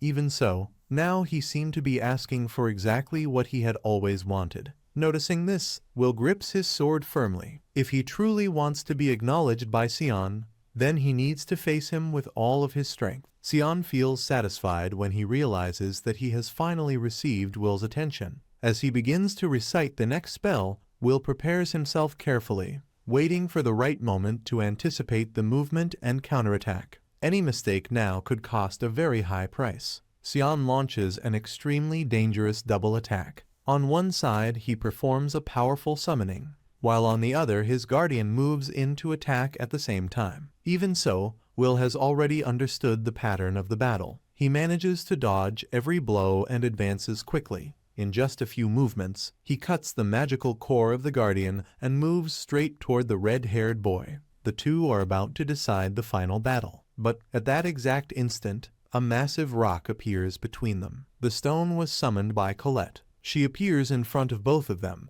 with her clothes almost completely burned. Will immediately asks where Julius is, but soon realizes that maybe he should first ask if she is all right. Colette replies that she managed to hit Julius directly in the face during the fight, but that right after that he simply disappeared. While Sion tries to understand what happened, he suddenly notices that Colette is practically without clothes because of the explosions. Desperate, he starts shouting for her to cover herself immediately, reminding her that she is the daughter of a noble house and should not appear in that manner in front of the entire audience. Annoyed, Colette replies that the truly indecent ones are the two of them, who started an absurd fight right in the middle of the festival. After that, she tells Will that he must go immediately after Julius. She herself will take care of Sion. But Sion refuses at the same moment. He states that no one is going to interfere in his path. Colette shouts back saying that, in fact, it is always him who gets in the way of everything. He always appears at the worst moment and ends up ruining the only chance that Will has to climb up to the tower. Suddenly, Will approaches and gently pats her on the head,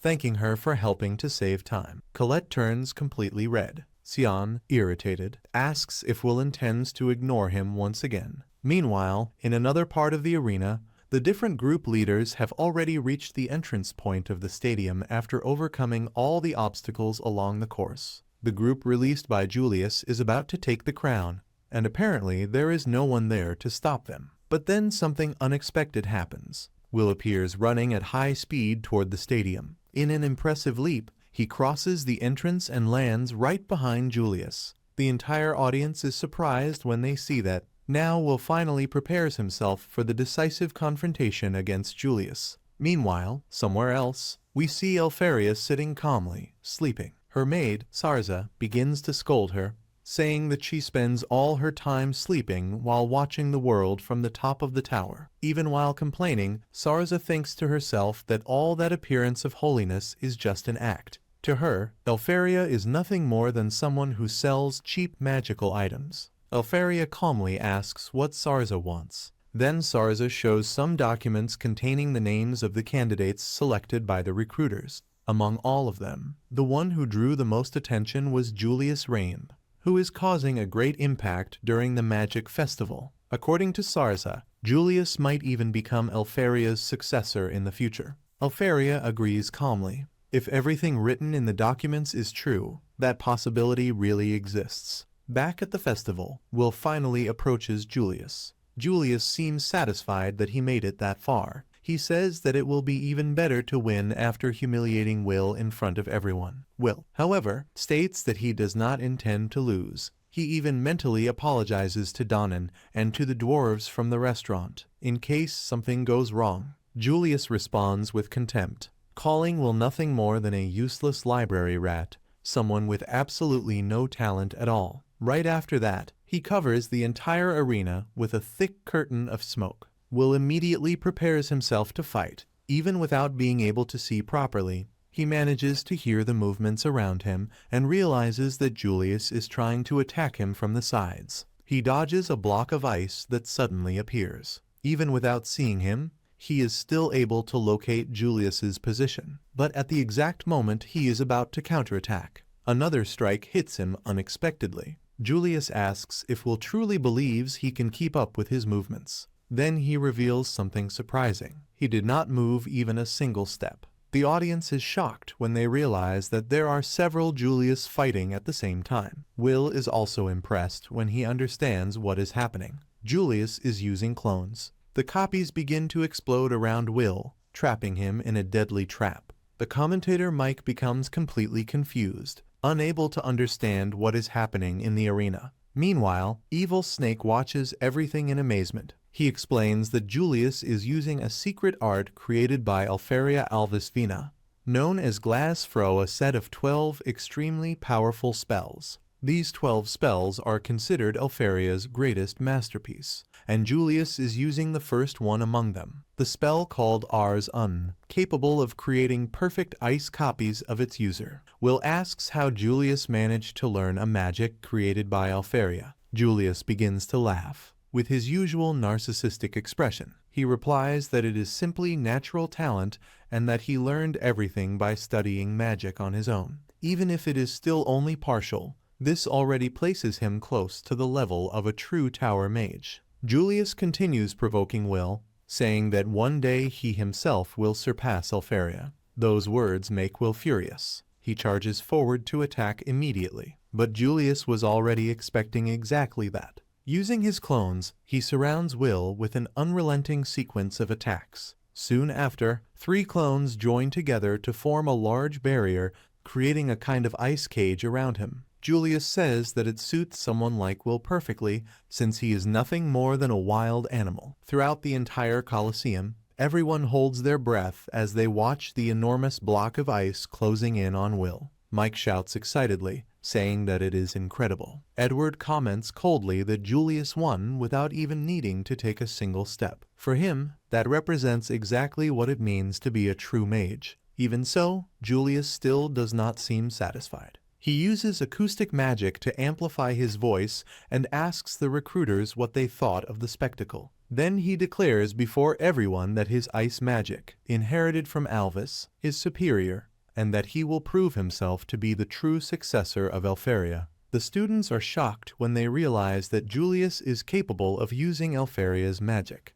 Meanwhile, Iris watches everything in silence. She realizes that Julius arranged all of that just to show off in front of the audience. He deceived Will and carefully prepared the entire situation. But Iris also realizes something else. If Julius does not win now, that entire display might end up turning into a massive humiliation in front of everyone. At that moment, the enormous block of ice begins to crack and soon shatters completely. From within the fragments, Will emerges, standing, as if nothing had happened. He comments that he needs to thank Julius, since the ice magic ended up helping to cool his head. Normally, he loses a bit of control when something involves Elfie. Julius becomes furious upon hearing that. Shouting, he declares that now he will humiliate him in front of everyone. However, Will acts so naturally that it seems like he is not even taking the fight seriously. Julius launches an immediate attack. However, in an extremely fast movement, Will takes advantage of the trajectory of the projectiles and appears behind Julius's 2 allies. With precise strikes, he defeats them instantly, sending both of them to the ground. Meanwhile, he comments that the Rs used by Julius is still incomplete. In the stands, Edward watches the scene irritated, remembering that Will had already used that exact same strategy against him before. The entire Colosseum audience is shocked. No one expected Will to eliminate 2 such strong opponents so easily. At the same time, Julius's clones begin to disappear one after another. The students are completely confused, trying to understand what is happening. Will explains that he managed to interrupt the control of the clones by using Julius's own teammates as a distraction. The magic that Julius uses can only be maintained for a short time, and with his current talent he is still very far from reaching Elfaria, his beloved white-haired mage. Julius is shocked when he realizes that Will understands magic better than he does. Then, Will reveals that he grew up with Yuya in the same orphanage and studied her magic out of admiration. He acknowledges Julius's talent for being able to reproduce that technique, but explains that the spell he used was created by Elfaria when she was only 2 years old and still had many flaws. Shaken and furious, Julius creates 8 clones at once to win through sheer numbers. However, Will remembers that Elfaria used to fight him using 10 clones when they were children. Calmly, he dodges the attacks and destroys all the clones, defeating Julius with a final blow. The Colosseum falls silent for a few seconds before erupting in shock and admiration. Even without magic, Will defeated a powerful genius. In the stands, Iris celebrates the victory. After Will's impressive victory over Julius, everyone believes that he will win the tournament. However, while the others were fighting, Whitnell suddenly appears, grabs the crown, and wins the game,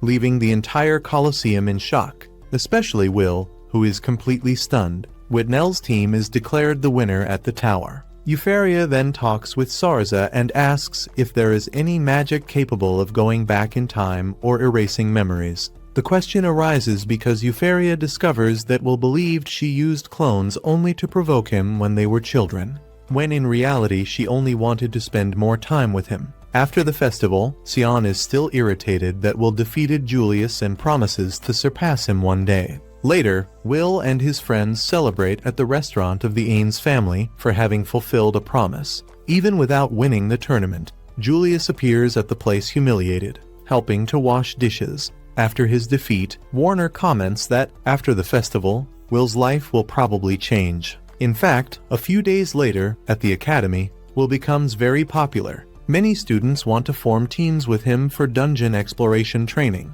even arguing among themselves because of it. Colette becomes irritated, since many of those students previously despised Will, and now only want to take advantage of his strength. Despite that, Will feels happy about the popularity, since he has always been very lonely. Colette then invites him to explore the dungeon with her, but ends up turning the invitation into a shopping trip, which leaves her extremely embarrassed. Later, on the next day, when they are about to go out together, Rust appears saying that he will also accompany them during the outing. He behaves in a strangely intimate way with Will, holding his hand, adjusting his clothes, and staying between the two the entire time, which makes Colette increasingly frustrated. Suspicious, she asks who Rusty really is, and even suspects that he might be a girl, since he is too handsome. However, Will states with complete certainty that Rusty is a boy, explaining that they have already bathed together several times, something that leaves Colette completely surprised. Rusty returns with drinks and jokes that he can drink from Will's cup,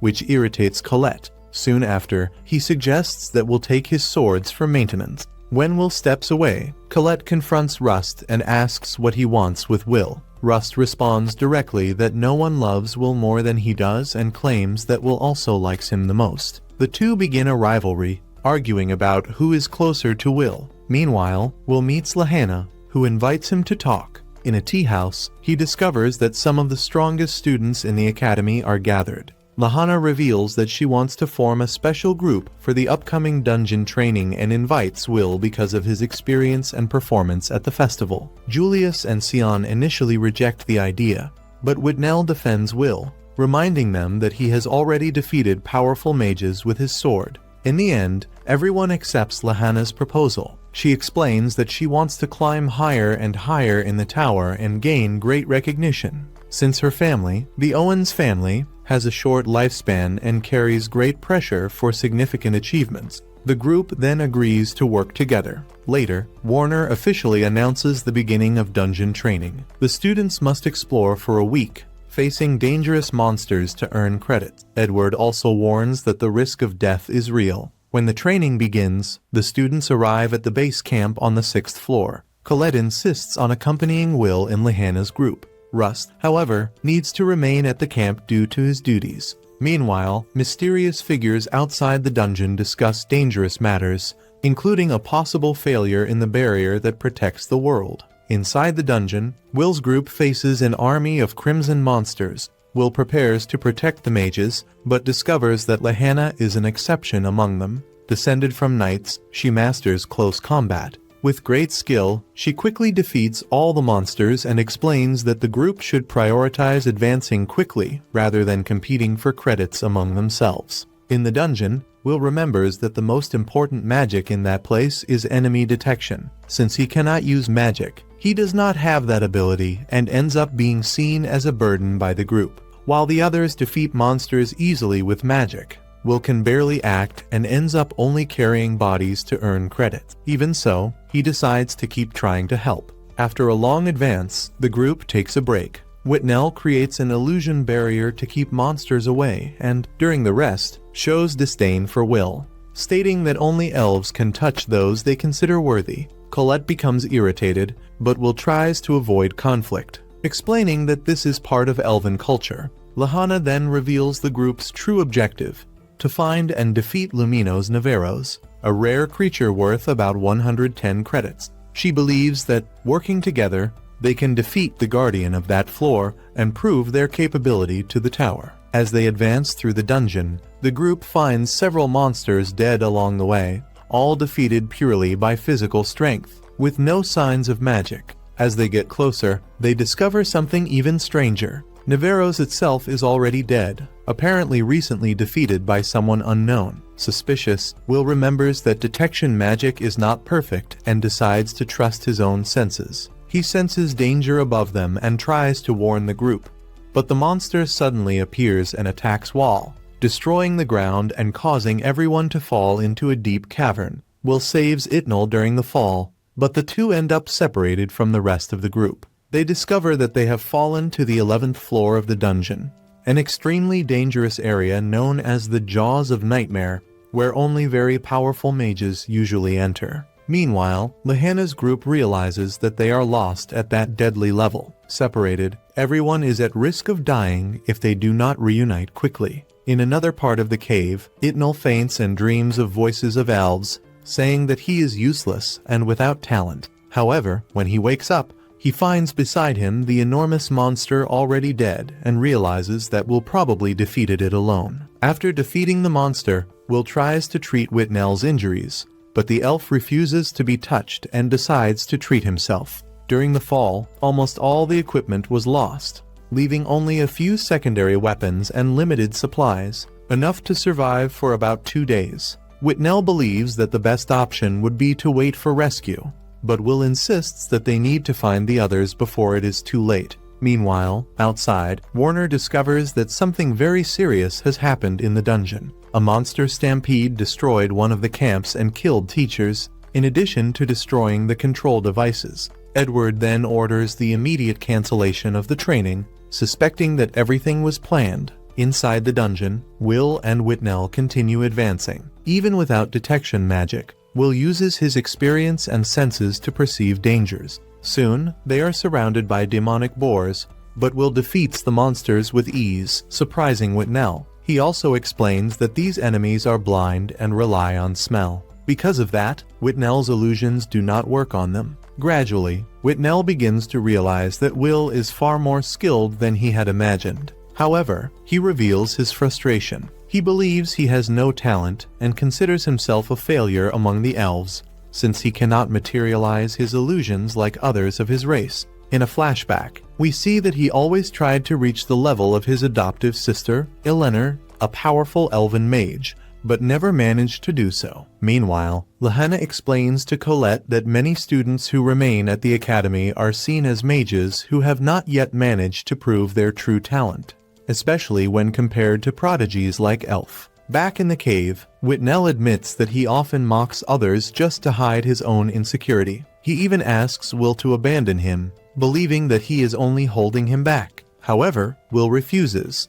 He states that Whitnell is an incredible elf and promises to protect him until he is able to stand on his own again. As they advance, Will continues defeating increasingly stronger monsters to protect Whitnell. Impressed by Will's endurance and determination, Whitnell begins to question why he keeps fighting to save him instead of simply leaving him behind. Will senses that something dangerous is approaching. Soon, several Balkars appear, flaming creatures extremely resistant to physical attacks and common magic. The only magic truly effective against them is the illusion magic of the elves. Will asks Whitnell for help, but he believes his magic is incomplete and useless. Even so, Will encourages him, saying that making mistakes is part of learning, and that they both share the same dream of reaching the tower where Elf is. During the fight, Will cannot defeat the monsters alone and continues insisting that Whitnell believe in himself. Will's words finally reach him, and he decides not to betray that trust. He overcomes his doubts and manages to materialize his illusions for the first time,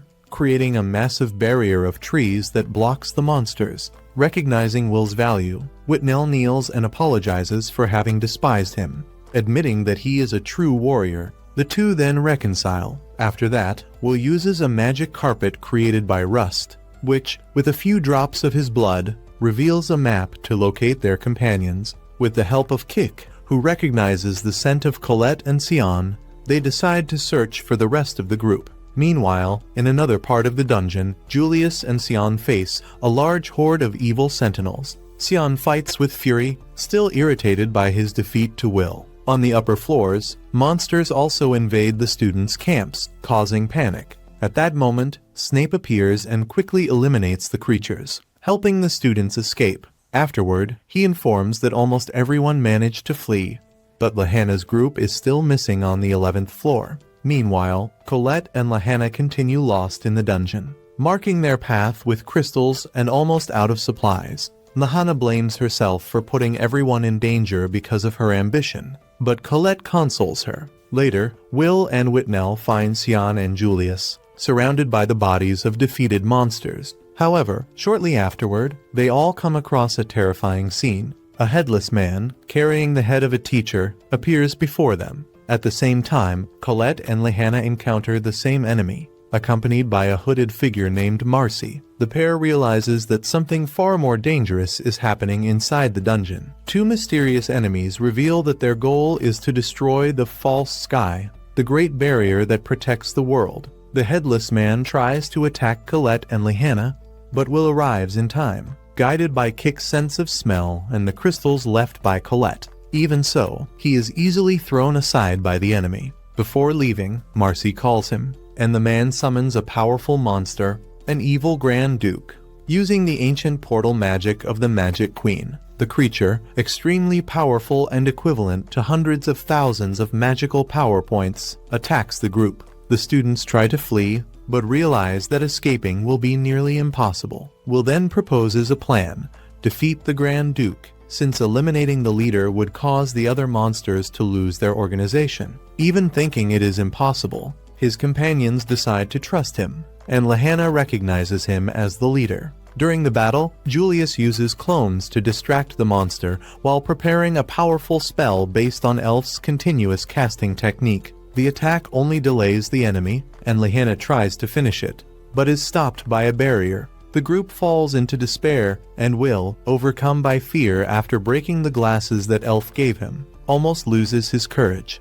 But he rises again and returns to the fight. With the help of Colette, who creates a stone sword, Will manages to cut one of the Grand Duke's wings. Sion also attacks with powerful magic, but the monster remains almost intact. Then, Will remembers the connection between sword and wand and asks Sion to channel his magic through the blade. The sword becomes engulfed in intense flames and releases enormous power. With a single devastating strike, Will cuts the Grand Duke in half, defeating the creature. However, he loses all his strength right afterward. Before they can recover, a massive horde of monsters surrounds the group, and everything seems lost. At that moment, a powerful light appears and instantly destroys all the creatures. When the figure responsible reveals his face, everyone is shocked. It is Aeon Mysterious Oldekin, the sovereign of light and king of magic, wielder of the most powerful wand. Will wonders what he is doing in that place. It seems that Aeon and his exploration team were in the dungeon, possibly returning from some mission. Aeon then declares that those who face the darkness of the dungeon will be blessed by the light, and congratulates the boys for the courage they showed during the battle. Everyone becomes emotional and kneels before him. Even the elves tremble with admiration in the presence of someone so powerful. While everyone shows respect to the great sovereign, Will continues staring at him. One of Aeon's companions approaches Will and comments that his sword is still alive. He asks Will's name. Will responds, still somewhat hypnotized by the situation, and then asks, "Who is that person?" The figure removes the hood and reveals his identity. It is Finn. His presence there is surprising, since no one expected to find him in that place. Meanwhile, in another part of the dungeon, two evil mages celebrate. They have finally obtained the material they were looking for. According to them, if they had not been attacked earlier, they might also have obtained that sword. Even so, they believe that the most important thing is that they completed their mission. Now they intend to celebrate. The training ends in a tragic and unexpected way. 11 Academy professors die. although no student loses their life, while the school begins an investigation to discover who caused the incident. The surviving students recover in the infirmary, still shaken. They recognize that they survived thanks to the intervention of the Sovereign of Light and their teamwork. During the conversation, Lehana realizes that the group has become a true team after the experience in the dungeon. The tense atmosphere eases, with jokes about her enormous appetite, caused by the high energy consumption of her magic. Then, the others comment on the moment when Will absorbed everyone's magic during the battle. Not even he can explain exactly what happened, which increases the mystery surrounding his power. Will also remembers a boy who participated in the rescue. Lehana explains that he probably belongs to the FM tribe, a race that does not use magic but possesses great knowledge about the dungeon and has acted as guides to the tower since the time of the Wise Queen. Later, Finn meets Calderon and delivers a fragment of the sword known as the Magic Slayer, found in confrontations deep within the dungeon. He suspects that someone is conducting experiments there, using dungeon materials to create that weapon. While discussing the investigation, Finn questions why Calderon did not tell Will anything, but she replies that he is still just a student who wishes to become a great mage. The next day, even after everything that happened, Will is already training again. Sion challenges him to a duel to fulfill an old promise, and the two begin to fight in the school courtyard until they are interrupted by Warner. As the months pass, the students continue their studies, and the school year comes to an end with the final exams. Despite everything he has faced, Will keeps his goal clear, to keep moving forward until he meets Elf again. After some time, the boys return to the dungeon, and, this time, acting in a more organized way as a team, they finally manage to defeat the boss monster Nevirus. Time moves forward normally, and Will remains completely determined to achieve a perfect score, as this is essential to advance in the tower and finally reach Elfie. Later, as the exam period comes to an end, several teachers are surprised, since Will Serfort becomes the only student to achieve a maximum score on all exams. Not even Lehana, known for her excellence, managed to avoid a few mistakes throughout the evaluations. Even so, Will maintained a flawless performance in every test taken. Warner, on the other hand, shows great enthusiasm, and Professor Alyssa approaches to congratulate him, highlighting that all his effort is finally bringing results and bringing him closer to his goal. Meanwhile, Julio and Sayo are gathered with the principal, who congratulates them for the impressive achievement of defeating a floor guardian, even with such an intense routine. However, upon receiving his wand, Julio states that he only participated because he already had his position guaranteed in the tower, without the need to defeat Nevirus. At that moment, Sion provokes him, saying that even if Julio had not been present, his absence would hardly have been noticed, since his powerful ice disappeared quickly, making his participation irrelevant. Annoyed, Julio fires back, reminding him that Sion spent the entire time hiding behind the insect just throwing fireballs. As usual, the two end up arguing, while the principal comments that it is clear that both are worried about Will, which only increases the irritation between them even more. Meanwhile, Will continues studying intensely and practically without rest. He spends days without eating properly or sleeping, refusing to slow down, because he believes that even a single point can completely change his future. Colette tries to convince him to take a break, but Will insists that, thanks to the help of Lehana and the others, he managed to achieve the maximum score in the stages, so he feels that he needs to keep striving so as not to waste everything they did for him. Rosti reminds him that Will has also already accumulated credits in spellcasting after defeating Professor Edward, but Will replies that he is still missing 1 point and that he needs to secure it no matter what. At that moment, Rosti pulls out one of his gray hairs, warning that if he continues like this, many more will appear. Colette gets irritated and questions what he thinks he is doing, while Rosti responds provocatively, saying that he only did something that she herself had always wanted to do. Colette is left speechless, visibly embarrassed, which makes Rosti come out as the winner in this small exchange. At another moment, Lehana comments to Wignall that,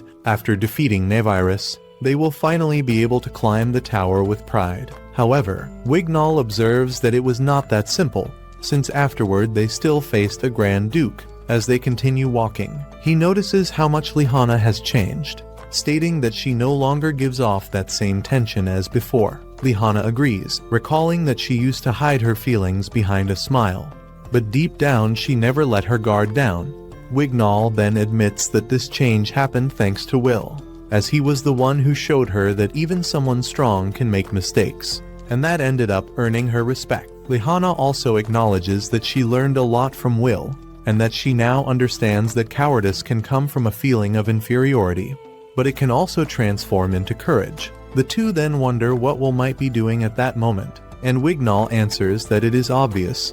He is probably in the library, completely focused on his studies. Later, during the night, Colette, worried, decides to bring something for Will to eat, since he spent the entire day in the library. When she arrives there, she realizes that he ended up falling asleep from exhaustion. Taking advantage of the moment, she covers him with a blanket and confirms that he is indeed sleeping. Without missing the opportunity, she leans in, trying to give him a kiss. But Rosti suddenly appears and interrupts her. Surprised, Colette tries to justify herself, saying that it was not what it looked like and that she was just adjusting his clothes. However, Rosti does not believe her and states that he will not let anyone steal a kiss like that. Colette, trying to disguise it, says that she was just worried about Will, since even exhausted, he continues to push himself too hard, which could end up causing serious damage to him. She confesses that she does not like the way Will keeps chasing Albis Vina,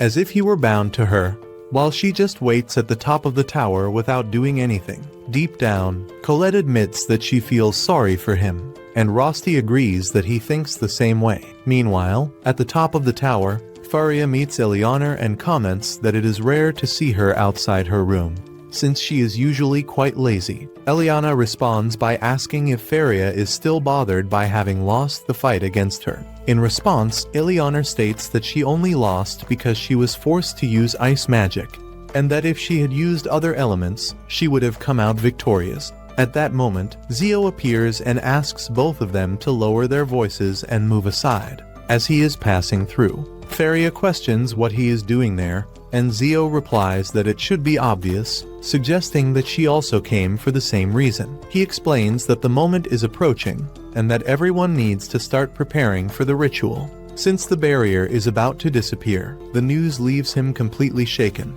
Time passes, and in a garden, Rosti meets him to return his glasses, now repaired. During the conversation, Will shows frustration, saying that it was obvious he would not be able to answer that question. He feels defeated, believing that because of that, he will not be able to fulfill his promise. Rosti hugs him and says that no words will be enough to ease his pain, but assures him that he will stand by his side, no matter what happens. Meanwhile, the principal gathers with Wignall and Lihanna, asking if they managed to find Will, but they answer that they did not. Julio appears criticizing the search for Will, calling him a coward for having run away and saying that students who do not evolve end up leaving the academy. Wignall confronts him and demands respect, but Julio insists that in that place only magic matters, stating that someone who fights with a sword does not belong there. Sion admits that he cannot stand Will and reveals his frustration for not being the one who defeated him. Shortly after, Warner appears and decides to take over the search for Will, suggesting that the others take advantage of the Terminalia period. Meanwhile, the end-of-year celebrations begin. Claire leads the event with humor, hiding her frustration over absent friends, and recalls the story of Mercedes, who 500 years ago led mages to seal the sky and protect the world. Since the barrier needs to be renewed annually, the mages perform a collective ritual at the turn of the year, successfully recreating it. However, soon after the celebrations begin, a strange message appears in the sky and everything changes. The environment darkens, portals open, and demonic creatures invade Regarden. Those responsible for the attack reveal that they took advantage of the moment when the mages were weakened after the ritual to begin a massive massacre. By looking closely ahead, Will realizes that what he is seeing is not something ordinary, but rather magical portal circles, exactly like the ones they had previously seen on the 11th floor of the dungeon. The resemblance is undeniable, and this immediately puts him on alert. as he knows very well the danger that these structures represent and the kind of threat they can bring. Meanwhile, in the city, chaos has already taken over everything, with various different monsters appearing and attacking without any warning or apparent pattern. The streets, once busy, are now filled with panic, and people, completely desperate, begin to question the reason why creatures from the depths of the dungeons are now on the surface, something that should never happen under normal circumstances or under any known control. The scene then cuts to Claire Sarah, who, maintaining her calm even in the face of the critical situation and the despair around her, decides to act quickly and casts her defensive barriers without hesitation.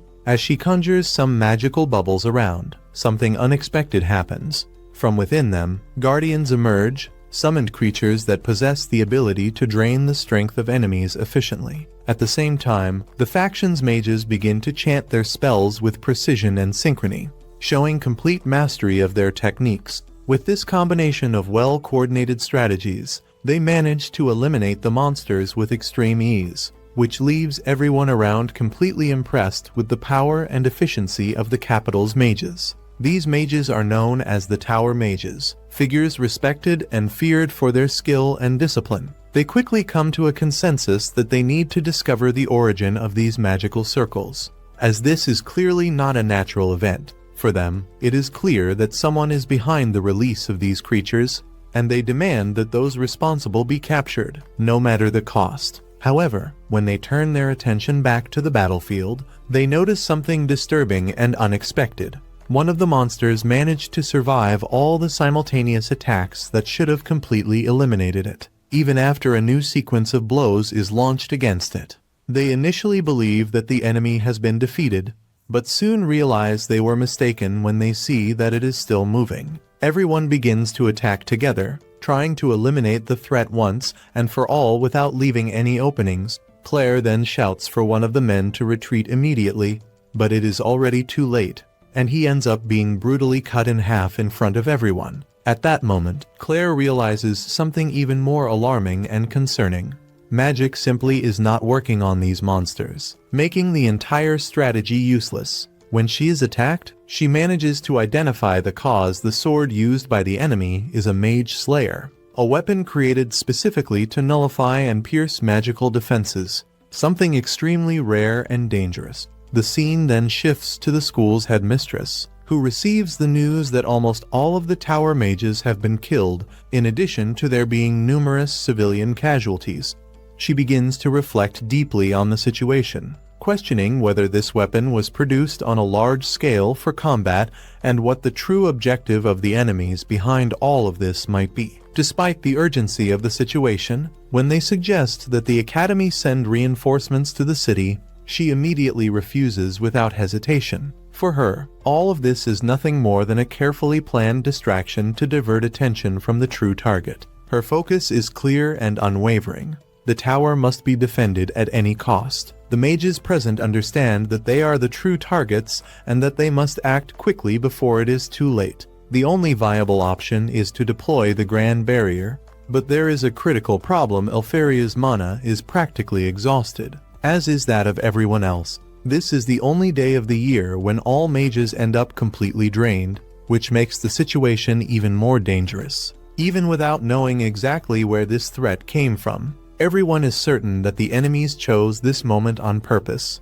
aiming to eliminate them all at once while they are vulnerable. One of the men suggests that it would be better to retreat to preserve their lives, but an old man harshly reprimands him, reminding him that he lost his eyes and, therefore, has no right to speak of retreat or weakness. He then forbids any mage from leaving the tower under any circumstances. If a single wand falls and the Grand Barrier is destroyed, the celestial invaders will be able to enter, and not only Regarden, but the entire world will be reduced to ashes. This is something they cannot allow under any circumstances. The scene changes again, now showing those responsible for the attack, visibly irritated by the fact that the tower mages did not appear as expected. They had prepared carefully planned bait to lure them all, with the intention of eliminating them in a single strike. Faced with the failure of this initial plan, they decide to proceed with what they currently have available, without retreating. Back in the capital, A mother and her daughter are cornered by monsters, with no apparent chance of escape. At the moment when everything seemed lost and inevitable, Will appears to save them, cutting off the arm of one of the creatures with a precise and swift strike. Even the enemies are surprised by the strength demonstrated by the boy. A brief glimpse of his past reveals that he never understood why people despise those who use swords. But despite the resentment he carries within himself, he has never allowed it to consume him completely. Determined, he moves forward without hesitation and defeats several enemies with ease. One of the girls observes that, although Will is capable of facing mages with his sword, he cannot handle everything alone in the face of a threat of this scale. Given this, the royal mage decides to allow the dwarves to enter the battle to balance the situation. Will's master then kneels before them, humbly asking for their help and support. Even though they are reluctant at first, the dwarves eventually accept, mainly out of respect for Will and what he represents. Meanwhile, Will's friends face enormous difficulties just to survive. Even while using illusion magic, the monsters are able to block everything with ease, as if they were already prepared. One of the girls suggests that they should simply distract the enemies while the dwarves approach silently. Following this strategy, they reinforce their shields and use Colette's power to bring down the saint's statue onto one of the monsters, finally managing to deal significant damage. Giulio goes into shock upon seeing that, because destroying the statue could attract the wrath of the deities and bring even worse consequences. The tower mages become irritated when they realize they need to rely on the dwarves to win, and some of them do not even accept this idea, even in the face of necessity. The infiltrated mages, on the other hand, understand that the situation has completely spiraled out of control, with the dwarves on the battlefield and the lack of proper weapons to deal with them.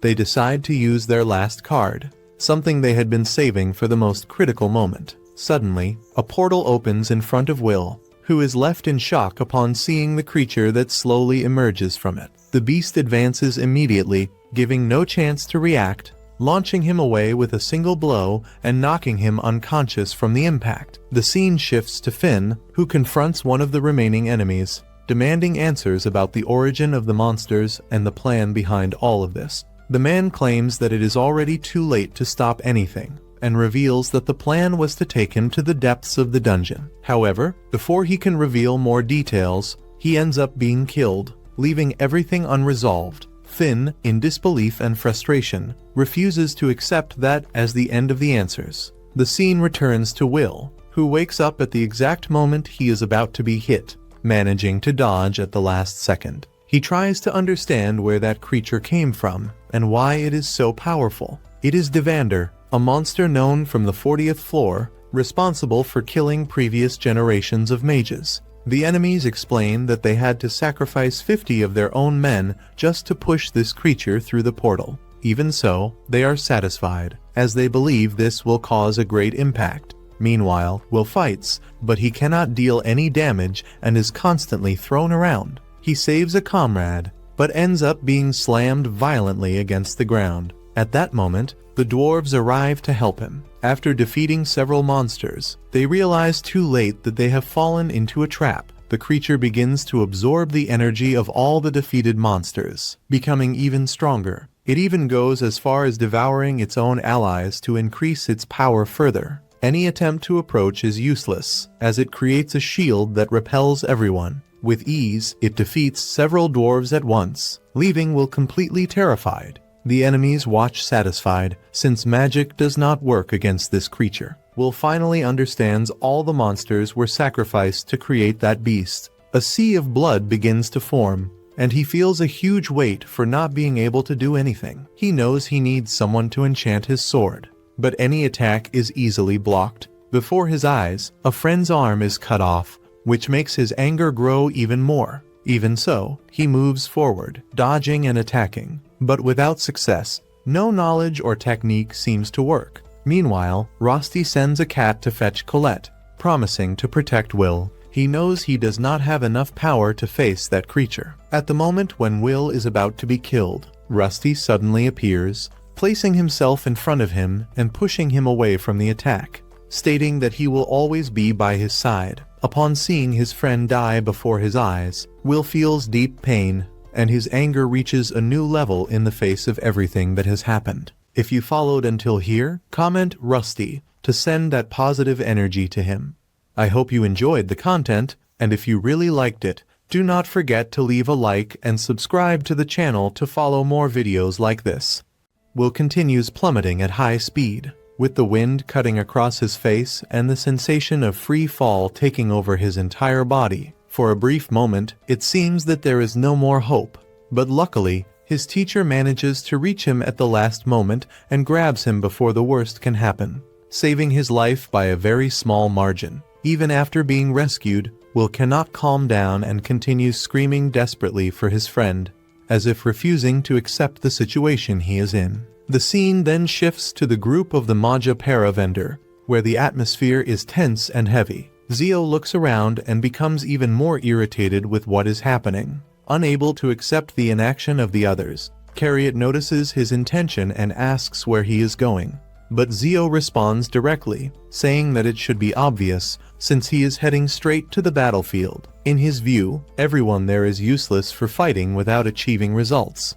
But those who remain still without doing absolutely anything are even worse. Chariot tries to bring reason to the situation, reminding that Lord Aaron has already made it clear that no one can leave there under any circumstances. He explains that if the Magia Vander are defeated, the Great Barrier will disappear completely, and without it there will be no chance of a future. The Celestial Invaders will destroy everything without exception, reducing the entire world to ashes. He also emphasizes that even they are at a disadvantage against those creatures, and that the only viable option is to wait until the most important person for everyone manages to recover. Because of that, he asks again for Zio to step back and sit down. Zio, however, does not accept that idea and questions whether Chariot really expects him to act calmly in the face of all that. He states that he would rather send everything to hell than continue there holding a weak wand without doing anything. Faced with that, Chariot decides to act and uses his firepower to prevent him from advancing, demanding that Zio return immediately. He makes it clear that if he does not obey, he will be forced to restrain him by force. The argument intensifies to the point that no one around dares to interfere. Those who still maintain awareness of the situation know that the Magia Vander cannot split up at such a critical moment. At that instant, Lady stands up, breaking the silence, and demands that the master withdraw his orders. He responds coldly, saying that Elfaria should not try to make him change his decision and orders her to sit down again. Even so, she ignores the order and decides to act on her own, determined to protect those she loves, including Will. Before leaving, she warns that if they try to stop her, she will not hesitate to attack as well. The scene returns to Will, who is now consumed by anger and frustration in the face of everything that is happening. The master analyzes the situation and understands that the arrival of Devander caused the complete collapse of the front line,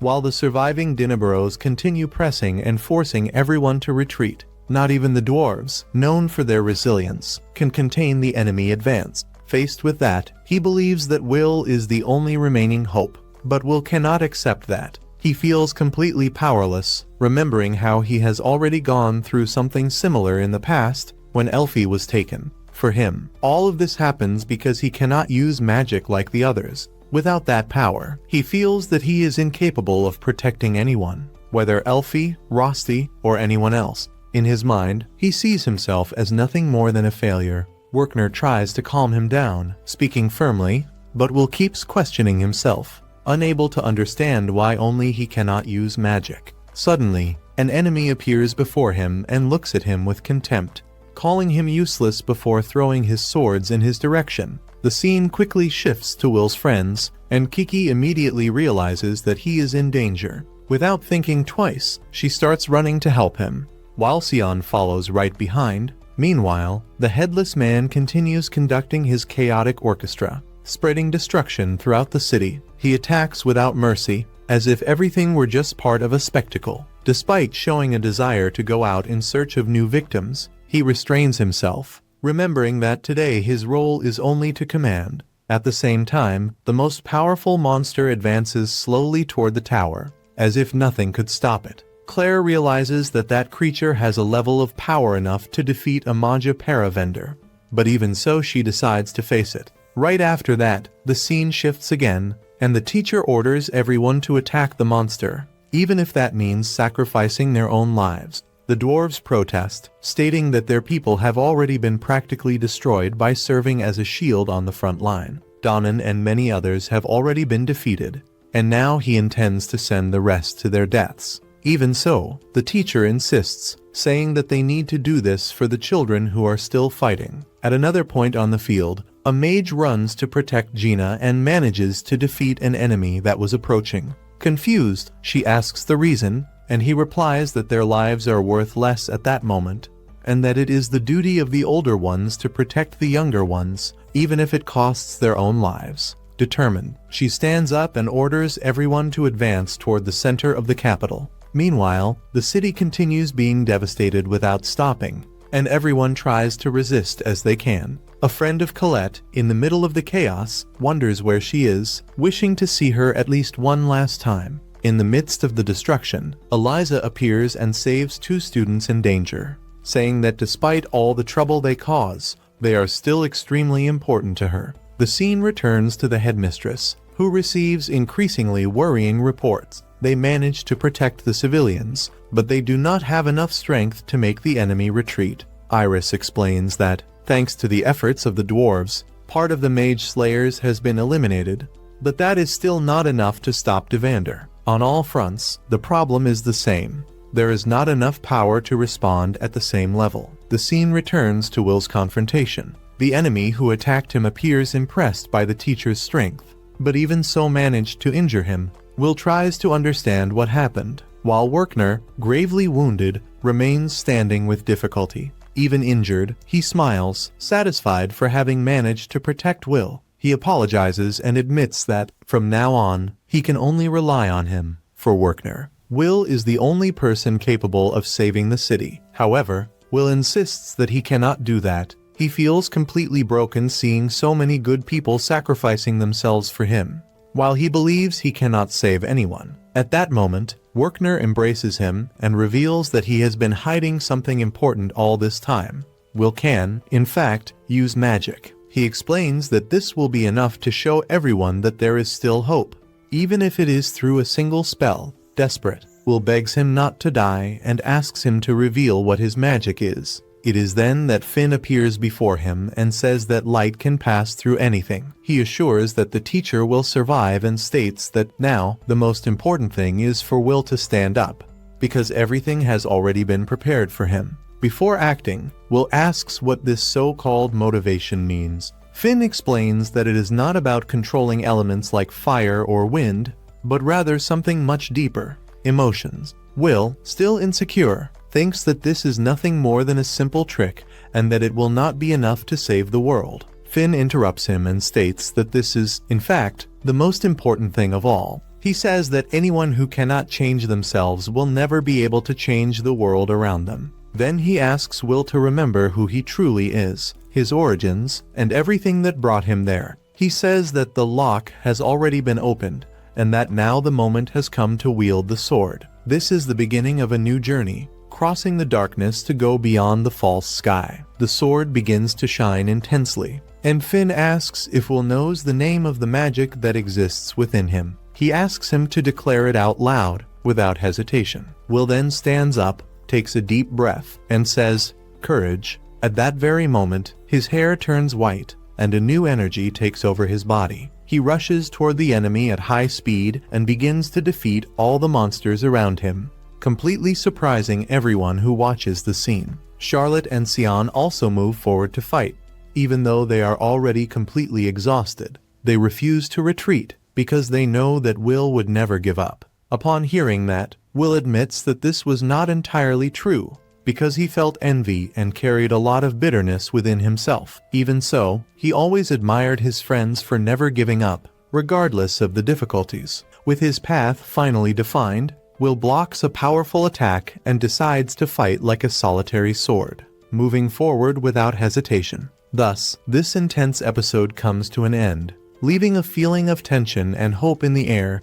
And if this moment also gave you chills, we are shown a bit more about Finn, who appears beside a woman named Mercedes, While she holds a child in her arms, the environment is calm, but the conversation carries an enormous weight. Finn then explains to a person who is sitting in front of them that, despite everything that happened, the tower ended up being saved. With that, according to him, the hope of this world begins to slowly return, even if it is still fragile. Upon hearing this, she responds with some distrust, saying that the so-called doomsday clock might be wrong. For her, this hope is extremely unstable, comparing it to a simple twig that can break at any moment under any pressure. Even so, there is a small relief.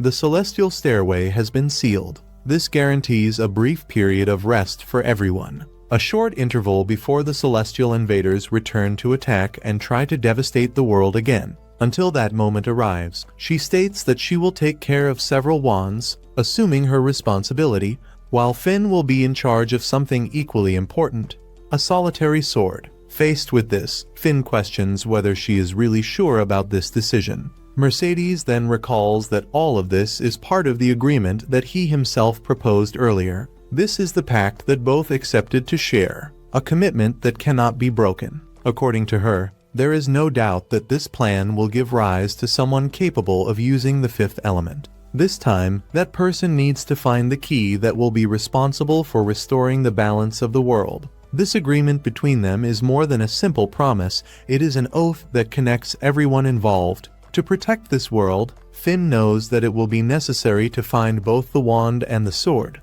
because only the union of these elements will be able to make a difference in the future. Observing everything from afar, Finn reflects on everything that has happened so far. He recognizes that there have been countless twists along the way, unexpected situations and difficult moments. But even so, he managed to reach where he is. Now, he wonders what is to come.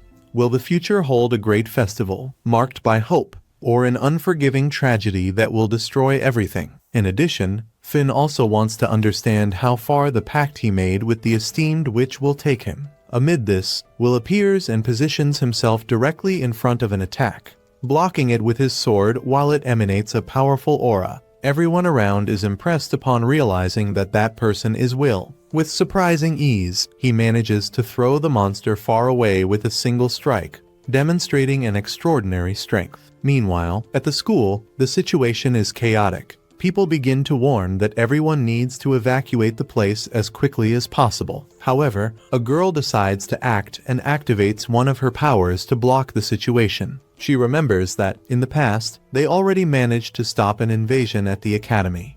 And because of that, she believes that there is still hope. Even so, she wonders what exactly is happening at that moment. When looking ahead, she finds Will, who advances against the monster without hesitation. The two enter into an intense confrontation, and the battle is so violent that it makes the entire city tremble. The people around begin to wonder if he is really facing that terrifying creature alone. Will, in turn, dodges the attacks with great skill, demonstrating precision and control. Even at the royal tower, everyone follows the fight, watching Will face the beast. A woman then asks Ed who that boy fighting the monster is. His reaction is one of irritation, especially upon realizing that it is Will. Meanwhile, some people want to help, but they know that their magical attacks would have no effect at all against that creature. In addition, there is the risk of ending up hitting Will himself and making the situation even worse. The tension increases, and many begin to feel uncomfortable, calling Will a failure and saying that they cannot do anything for him. However, one of the boys recalls that everyone has already been saved by Will before. Suddenly, Sion appears, cheering for him, and soon after other friends also show up, starting to shout and encourage Will. Ed, unconvinced, states that he does not want to leave that fight in the hands of someone who cannot use magic. However, he ends up falling to the ground, and a girl realizes that he has not changed at all. She then says that this is not the moment to try to protect his student, but rather to believe in him and cheer for his victory. Meanwhile, a girl with glasses reflects on the situation. That city is known as the center of magic, and even so everyone is placing their hopes on someone who does not possess magical talent. For many, this sounds completely contradictory. On the battlefield, Will continues facing the beast. While exchanging blows with the monster, he recalls his past. For a long time, he suffered,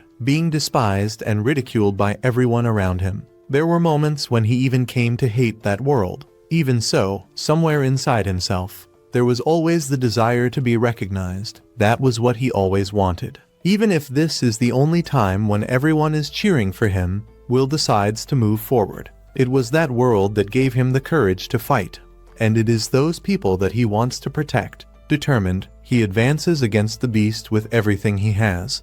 But at the critical moment, his sword ends up breaking. Lady observes the scene and feels that something has changed in Will. At the same time, Elfaria takes a few steps back, while everyone around says that she cannot leave that place. However, that never crossed her mind. In a decisive move, her mana overflows and she throws a sword toward Will. Because of that, his power increases drastically. With Elfaria's help, Will manages to form a new weapon called Albis Wise. Sion recognizes that that sword is similar to the one used by the Grand Duke. It is a special weapon, capable of absorbing spells. Even so, everyone remembers that magic normally has no effect against that beast, no matter how powerful it may be. Even so, with a precise strike, Will finally manages to injure the monster. Meanwhile, the invading mages fall into despair, questioning what is happening and how he managed to overcome the creature they brought. At the tower, everyone watches impressed by the power demonstrated by Will. They know that it is not common magic. Instead, they recognize that it is the fifth element, something described in ancient stories as the primordial key that gave origin to the world. An old man then realizes that Finn has finally found what he was looking for. Everything is connected to the oath made with the Mage Queen, the union between wand and sword. Back to the battle, Will continues dodging the attacks with absolute precision. In a new advance, he strikes the monster again. The creature tries to counterattack, but Will manages to block all the blows and still freezes it in place. The power of the sword, now called Albis Vina, is overwhelming. It is as if the weapon itself were fighting alongside him. Soon after, new portals begin to appear behind Will, leaving everyone worried about what may happen. However, for Elfaria, this does not represent a problem. She believes that, together, they are capable of overcoming any obstacle. Determining the end of the battle, Will plants his sword into the ground and releases a powerful attack, Full Burst, followed by Elglace Frost, L7. In an instant, the entire environment around is taken by ice. The force of the attack is enough to defeat all the enemies with ease. Without wasting time, Will decides to end it once and for all. He advances against the main monster, and, with impressive precision, manages to defeat it. Everyone around is enchanted by his strength, especially the dwarves, who celebrate the victory with great enthusiasm. Meanwhile, Finn watches everything and begins to laugh, completely fascinated by what he is seeing. For him, that is magnificent. Will has exceeded all expectations. He is even better than Finn ever imagined. Now, it becomes clear that he is the last hope that remains. Finally, Finn apologizes to Mercedes for the delay for all of this to happen. He admits that it took him 500 years to reach this moment, all because of a miscalculation. Even so, the waiting time has come to an end. The long prologue finally comes to a close. The curtain rises, marking the true beginning of everything. From now on, the definitive union between the wand and the sword begins. If you made it this far, comment wand and sword so I can be sure that you followed everything until the end. This also helps a lot to strengthen the community and shows that you really enjoyed this journey so far. And so we reach the end of the episode that so many people were waiting for, full of intense moments, twists, and important revelations for the future of the story. I truly hope that you liked this episode and everything that was presented. If you enjoyed the content, do not forget to leave a like, because that helps a lot with the promotion. And of course, subscribe to the channel so you do not miss the next videos and keep following everything that is coming ahead. The story then returns to 3 years earlier. At that moment, everyone becomes completely amazed as they witness real rain falling from the sky. Many people begin celebrating, since the mages were capable of even controlling the weather through their powers. Will watches everything from a distance and becomes fascinated upon realizing how far away the tower is. To him, it seems impossible to imagine any way of reaching it someday. Even so, he wanted to remain by Lady's side despite not being capable of controlling even a single drop of water. While staring at the sky, he begins wondering whether he will truly be able to meet her again someday. Suddenly, a boy appears beside him saying that he will end up catching a cold if he keeps standing in the rain like that. The boy introduces himself as Rosti. He explains that he dreams of becoming a great craftsman and reveals that, starting from that day onward, he will become Will's classmate. In addition, he says that he would really like to become his friend. Meanwhile, Will is accompanied by the teacher, who manages to bring him back to normal. Finn quickly realizes that she has already mastered the legacy left behind by the Mage Queen. He understands that it is thanks to her efforts that Will is still capable of remaining at the academy. Because of that, he knows that she must continue guiding and supporting the boy from that point onward. The editing of Will's memories appears to be functioning correctly. In that way, he will be able to return to being the person he always was before. Even so, Finn continues wondering what exactly Will might be seeing at that moment. The scene then shifts to the professor, and standing before him are Claire and Ed. Ed calls him an idiot for continuing to ignore his own injuries, commenting that he has not changed at all since their school days. Claire understands that he is immortal, but she still believes that he should take a little better care of himself. Without fully understanding the situation, he asks where he is. Eliza responds that they are in the school infirmary. She explains that he had collapsed on the academy rooftop the previous night, so she decided to bring him there. Extremely excited, Eliza celebrates the fact that he has finally awakened. Claire, however, comments that she seems far too cheerful for a rookie vampire. While the two of them begin arguing, Werkner immediately asks where Will is. Ed tells him to calm down, explaining that the boy is currently being taken care of by Wright. According to him, if they leave everything in the teacher's hands, things will certainly work out in the end. The scene changes once again to the teachers, who celebrate the fact that Werkner is all right. Everyone is also happy after discovering that Will be able to return to school, especially because he was the one who worked the hardest during the battle. However, Julius interrupts the celebratory mood and calls everyone idiots. He explains that Will possesses an absurd and incomprehensible power, so there is no need to keep treating him like someone helpless. The others become confused and begin questioning why Julius is acting that way. Julius responds that he does not want to be reminded of the person he used to be in the past. In addition, he claims that everyone there underestimated Will until very recently and were now completely changing their attitudes in the most convenient way possible. In his eyes, everyone had ended up becoming corrupted, just like the old elf. At that moment, the elf himself appears and states that the stubborn one in the situation is actually Julius, even if Will was unable to resolve everything on his own. It was impossible to deny that he saved everyone's lives during that battle. Shortly afterwards, the scene changes to the tower. There, it is revealed that the events in Terminalia left approximately 3,000 people dead or injured. Furthermore, the leaders responsible for the attack are still missing. The Master orders that the investigation be divided among the factions. He also requests that the reconstruction of the destroyed capital begin immediately. Afterwards, he questions the reason why Will did not officially attend the academy during the past 6 years. One of the people believes that this is the director's fault and states that she is certain the director had been deliberately hiding Will. The Master realizes that the director made several important decisions without consulting anyone. Because of that, he decides that, from that moment onward, supervision of the sword will become Finn's responsibility. At that moment, all of the Magia Vander members appear gathered together. The Master asks them to continue searching for information related to the attack that occurred during the students' praxis. The investigation must include the capital, the dungeon, and even the inside of the tower itself. If he had to make a guess, he believes that everything is somehow connected to the great battle that took place 10 years earlier. That causes everyone to remember the destroyers who, in the past, nearly brought the magical world to ruin. One of them asks whether there is any possibility that some survivor from that disaster might still be alive. The elf girl replies that such a thing should be impossible, since her people fought desperately to contain those creatures. However, one of the others reminds her that she did not even participate in that battle and asks whether she plans to run away to the forest again like she did before. Irritated, she immediately attacks the man, destroying a large portion of the surrounding area. Another girl comments that she has completely lost the desire to continue participating in the Magia Vander meetings. When the two of them were just about to start a real fight, the master interrupts them both and orders them to stop immediately.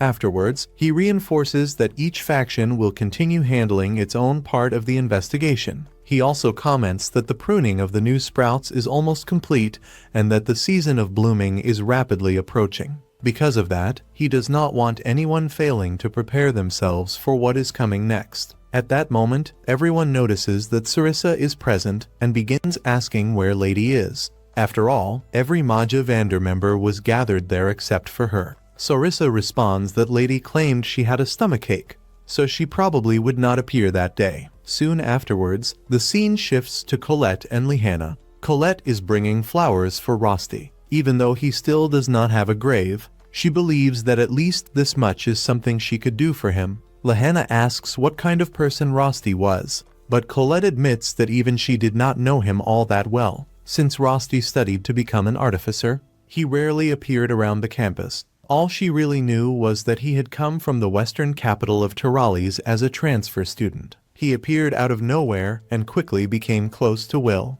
Colette admits that she always felt a little jealous of that friendship. Even so, she remembers that Will constantly said Rosti was a precious friend to him. Sometime later, everyone begins helping with the reconstruction of the destroyed city. Thanks to the work of the dwarves, the repairs advance at an astonishing speed. Suddenly, Iris appears before Finn. He remembers that he has already asked her several times to stop calling him that way. However, Iris completely ignores the request and states that she despises him from the bottom of her heart. Finn asks the reason behind so much hatred, but she merely responds that he should keep his distance from Will. If Finn becomes too deeply involved, the hands of the clock will advance all at once. She warns him that, if that happens, nobody will be capable of stopping that person anymore. Finn believes that Iris simply has feelings for Will. However, he has already made his decision.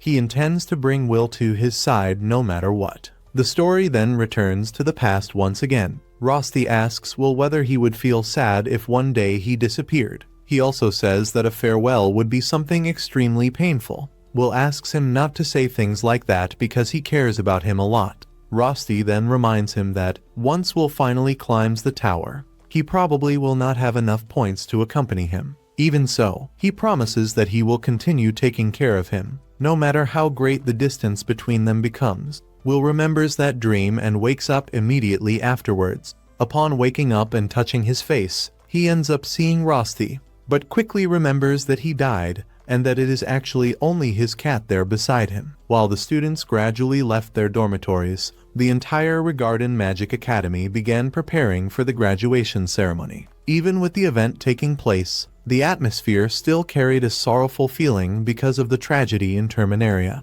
Many lives had been lost during the attack, including students, teachers, and even members sent to defend the tower. As she begins her speech, the director pays tribute to the people who died and remembers the efforts of those who risked everything to protect the citizens. However, she also makes it clear that they could not continue remaining trapped only in pain and suffering. In her view, the attack against the tower might have been merely the beginning of even greater threats. Precisely because of that, she believed the new generation needed to continue moving forward without losing hope in the future. Soon afterwards, the ceremony officially began. The graduates of Class 401 were called onto the stage one by one. In total, 250 students successfully completed all the Academy's courses and received recognition as fully graduated mages. However, the most important moment came immediately afterwards: the selection of the students authorized to ascend the tower. The director once again explained the two requirements needed to enter it.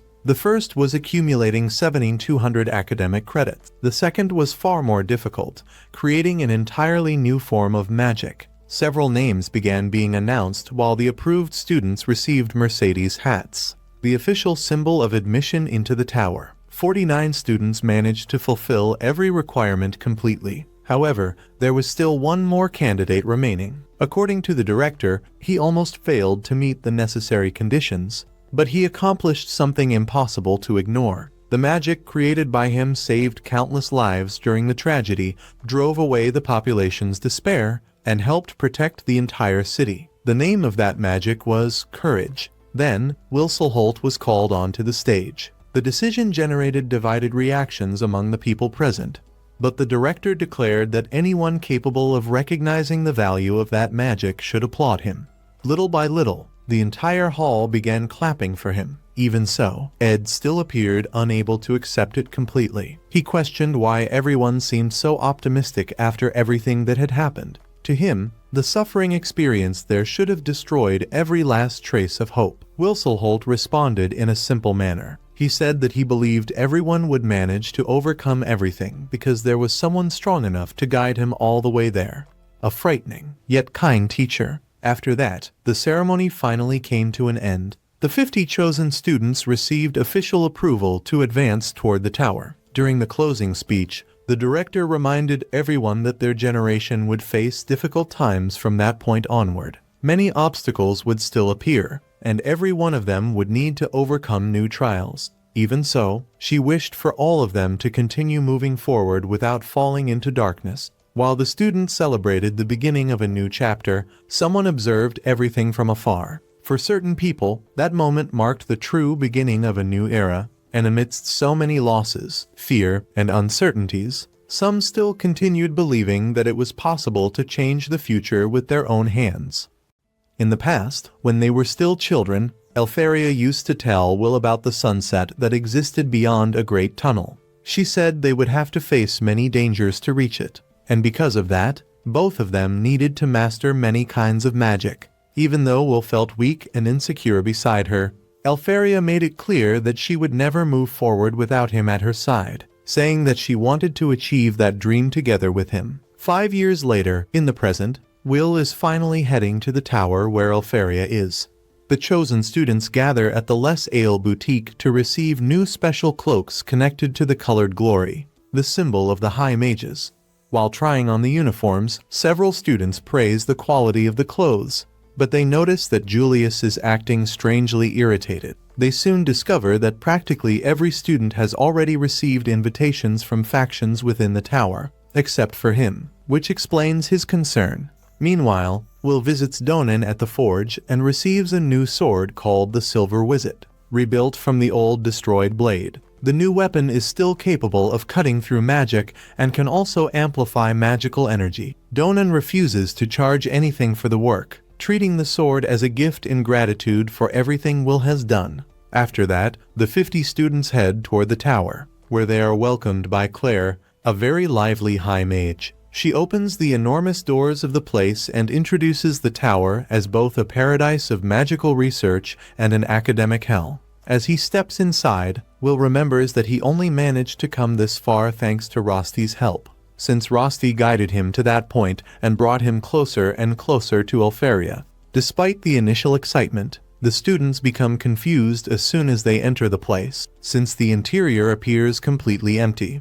Without explaining much, Claire simply activates magical access through their names, unlocking another door using a new spell. Right after that, everyone notices that the ceiling has begun to open. Not only that, but the very floor beneath them starts rising slowly, making the group realize they are being taken to another level.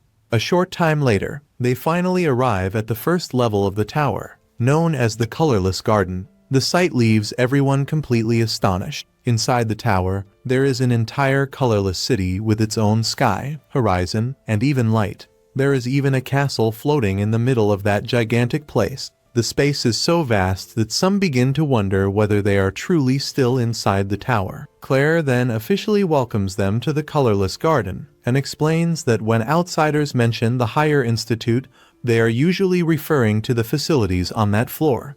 According to her, the place supports the entire tower, functioning as the foundation of life inside it, as well as a massive academic center dedicated to the creation and research of new magic. Only individuals recognized by the Academy are allowed to enter that place, and that is exactly why, for many mages, it represents a true kingdom of glory. Some students become so emotional at the sight before them that they cannot hold back their tears, happy simply for having the chance to see such a place. Claire then informs them that becoming permanent residents depends solely on themselves. Without wasting time, she officially welcomes them to the Colorless Garden and asks everyone to wait in the main hall for the ceremony. While walking through the city, Leona asks Wignall about the sky and light present in that environment. He replies that it is certainly elven illusion magic at an extremely advanced level. Colette looks around beside Will, noticing that many people there carry the same glory as them.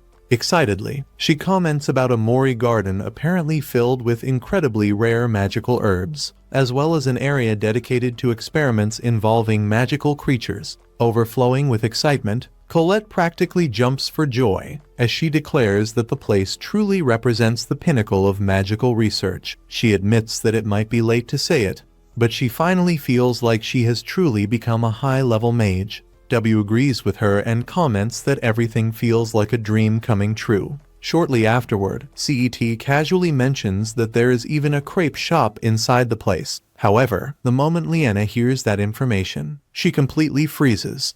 Without thinking twice, she activates Sick and uses the spell Lisol de Duba Algis. In less than a second, she rushes at high speed toward the shop and immediately orders 5 crepes to go. A little later, Colette drags her back to the group while complaining that they are still in the middle of the entrance ceremony and that it clearly was not the time to go buying food. Even while listening to the scolding, Leena happily continues eating the crepes as she is pulled away. Watching the entire scene, Will simply smiles and comments that Leena truly remains exactly the same as always.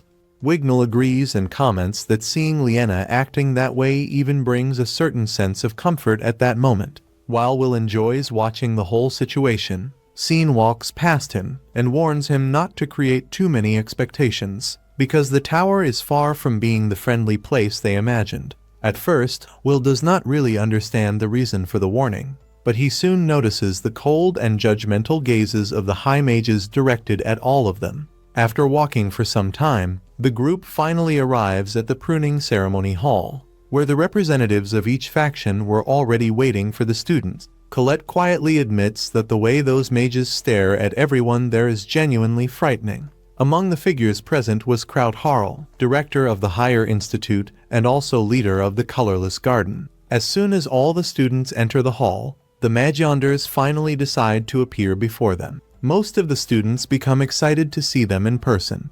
Wignall smiles upon spotting Eleanor among them, but she simply looks away without responding to his excitement. Even so, he also shows happiness at finally reuniting with Aria. Will, on the other hand, feels his heart race when he sees Faria again. However, unlike what he expected, she seems sad and cannot even look directly at him. Claire thanks the noble Magianders for all the work they do from atop the tower. However, Kakarot simply replies that the ceremony has always been tiring and boring, then asks her to finish quickly before everyone loses patience. Even irritated, Aelier keeps a forced smile and comments that her dear junior truly seems to have risen quite high in life, although she was already used to the way he treated her descendant. Cariot starts laughing and replies that he also had to deal with extremely troublesome superiors in the past, which forced him to work hard. Ignoring the argument, Claire decides to continue the ceremony and announces the beginning of the first blooming. She explains that, during the 6 years at the Academy, and especially after the Grand Magic Festival, some students were chosen to receive the so-called Blessing of Color. At that very moment, all the Magianders raise their wands, and the glories worn by several students begin to change color. Sion notices that his glory turns an intense red, while Colette's takes on a dark brown shade. In addition, the brush symbol on her uniform transforms into the emblem of the Earth faction. Unlike them, however, the glories of Julius and will remain completely colorless, making it clear that no faction chose to recruit them. The day before, Elfaria had thrown a huge tantrum while accusing Zarissa of lying to her, since she had promised that if Will managed to reach the tower, she would finally be allowed to recruit him. Sarissa explains that she could not do that while he was still at the academy, so she had to wait until Will proved his true worth before the tower. However, all the recruitment letters sent to him never reached their destination, and that happened because of someone else's interference. Teresa clarifies that it was not her doing, but rather the Higher Institute itself, since many still had doubts about officially allowing someone who fights like a swordsman to join a faction. For a brief moment, Elfaria considers personally going to the Higher Institute and freezing everything around her. Darius quickly asks her to calm down and explains that if Will proves his worth during the first blooming, Kratz and the others will inevitably accept him.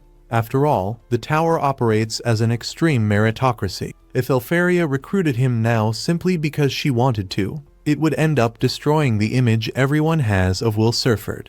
As someone extraordinary, he must earn the recognition of the entire tower with his own hands. In addition, Darius assures her that Claire will handle the issues involving the other factions and the necessary procedures. After hearing that, Theo finally calms down, because she knows that Will certainly be able to overcome that challenge.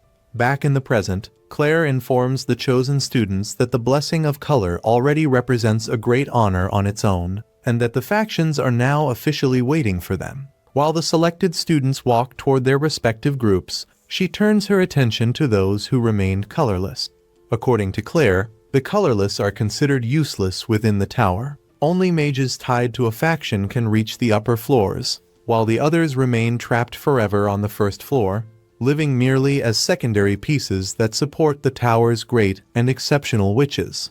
Julius was already aware of that reality and comments that there is a dark nickname for the tower, the Graveyard of Wands. Even so, Claire explains that everyone who managed to reach that place will still have one opportunity. They must prove their worth at that very moment, and perhaps they will be recruited by a faction. She then declares that this is the true main event of the first blooming. If they have not managed to show their brilliance until now, then the time has come to reveal their colors and bloom before the tower. As soon as Claire announces the beginning of the test, several monsters immediately appear before the colorless students. She explains that there is only one rule inside the tower: prove your own worth. The task seems simple. They only need to defeat those creatures using whatever techniques or magic they have mastered. Claire even advises the participants to use flashy spells and fight without holding back if they want to impress the faction. Despite the apparent simplicity, many students begin struggling because their magic simply does not work against the monsters. Kirat then explains that those creatures are called Soctonia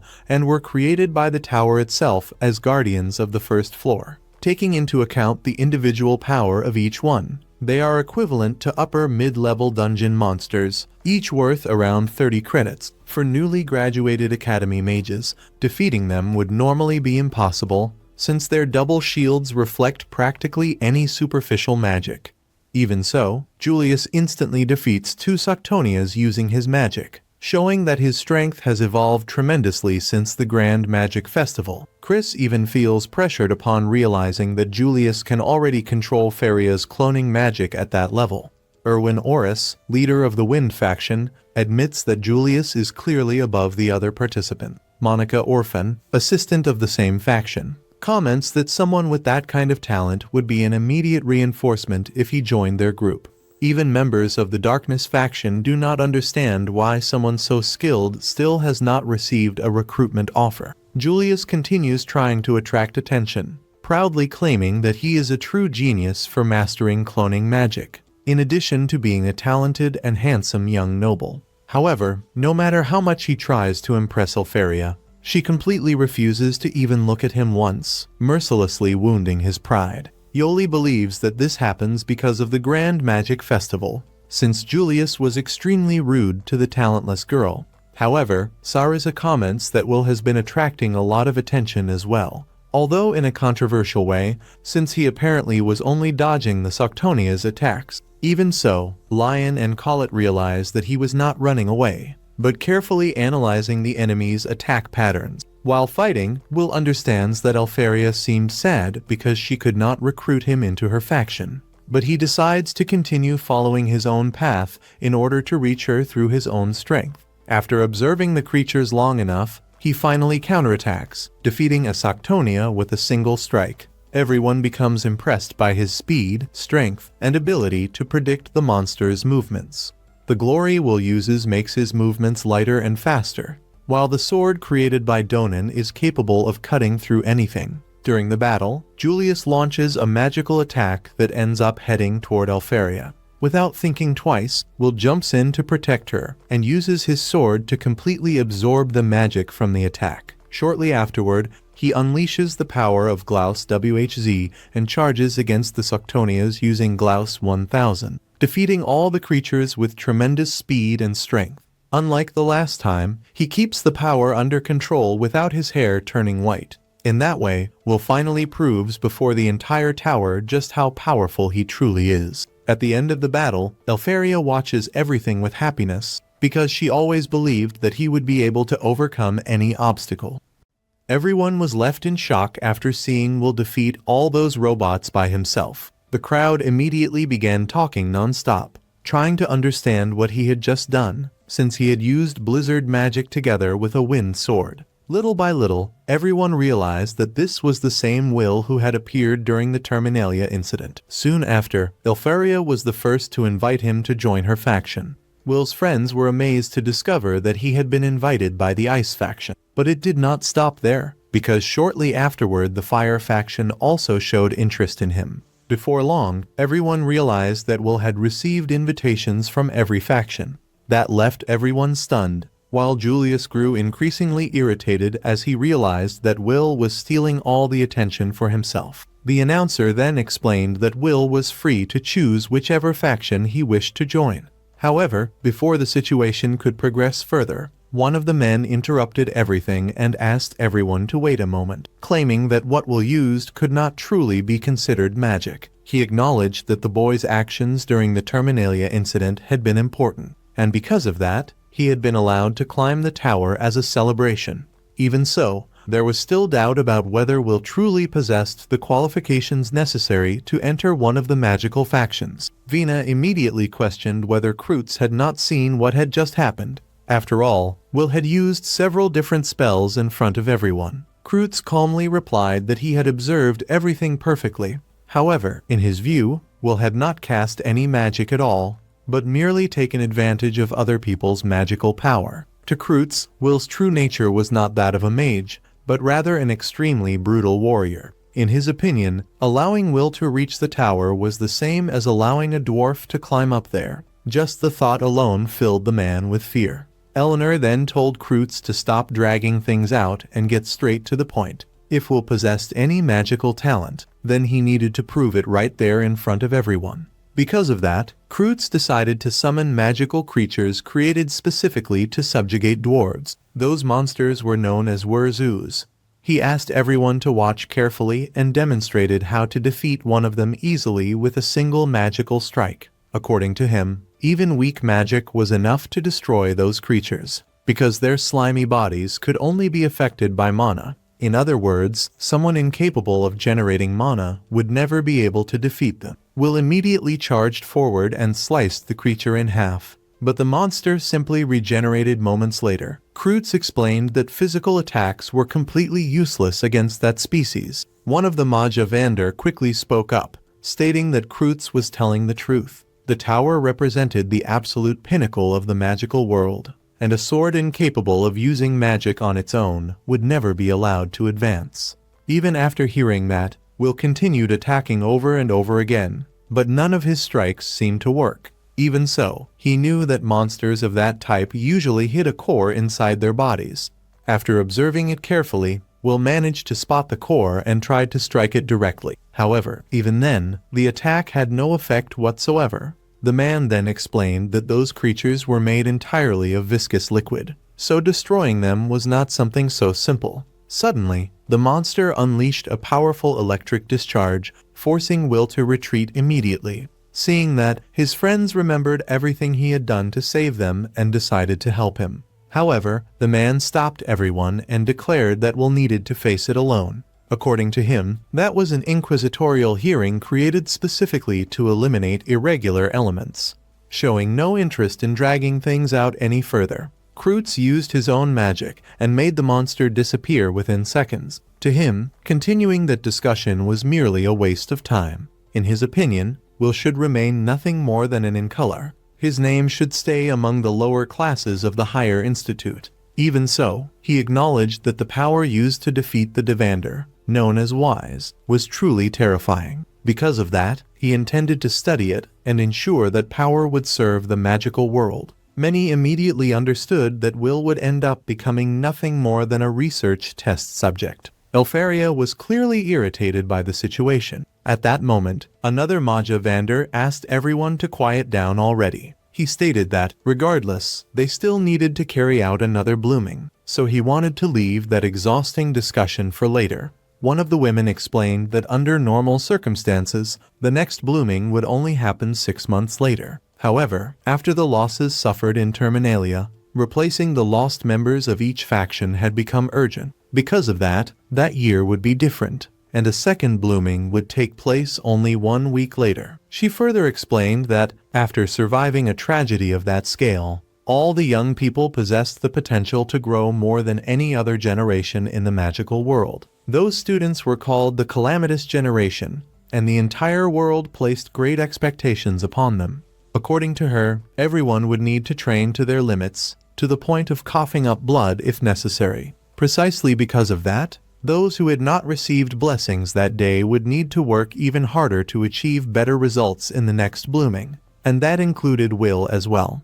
The man was clearly irritated by that decision. Even so, the Magia Vander agreed, stating that they would continue observing the value of each individual, exactly as they had done until becoming Magia Vander themselves. Soon afterward, everyone began leaving the place, while the man remained irritated, unable even to let out a sigh of relief. Julius was also frustrated after discovering that he would have to go through all of that once again in only a week. As for Will, he ended up collapsing onto the ground and started laughing at his own situation. To him, whenever something finally seemed within his reach, some obstacle would always appear in his path.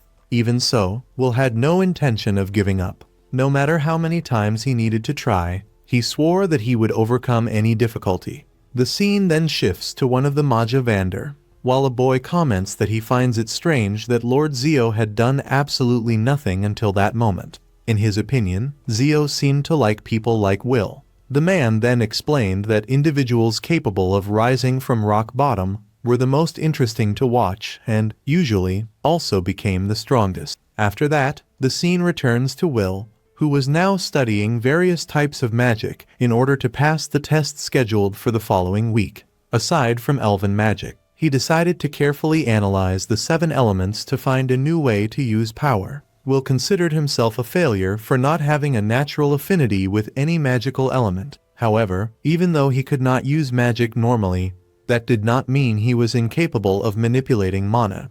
That was when he decided to study the power known as Wise in order to prove it. In his mind, if he could understand that phenomenon and learn how to properly make use of mana, he would certainly find a path to evolve. As he thought about it, several people began to be impressed by his determination. To many of them, there was something completely strange about Will. Suddenly, a girl appeared in front of him and started talking to him.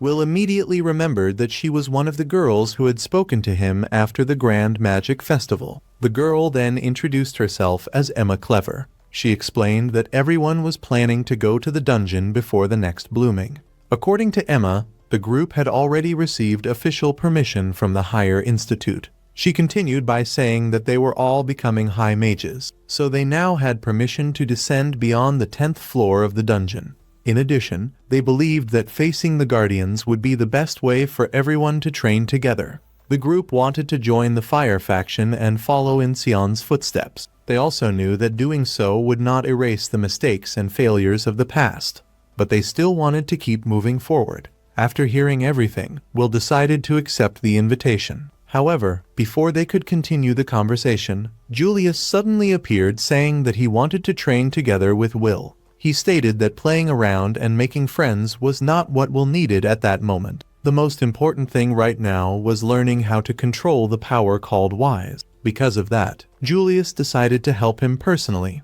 Will was surprised and admitted that such help would be extremely useful, but he still wanted to understand why Julius would do something like that. Julius replied that a lot had happened recently, but that he, Wignall, and the others already considered Will a true companion. Without thinking twice, Will accepted the offer.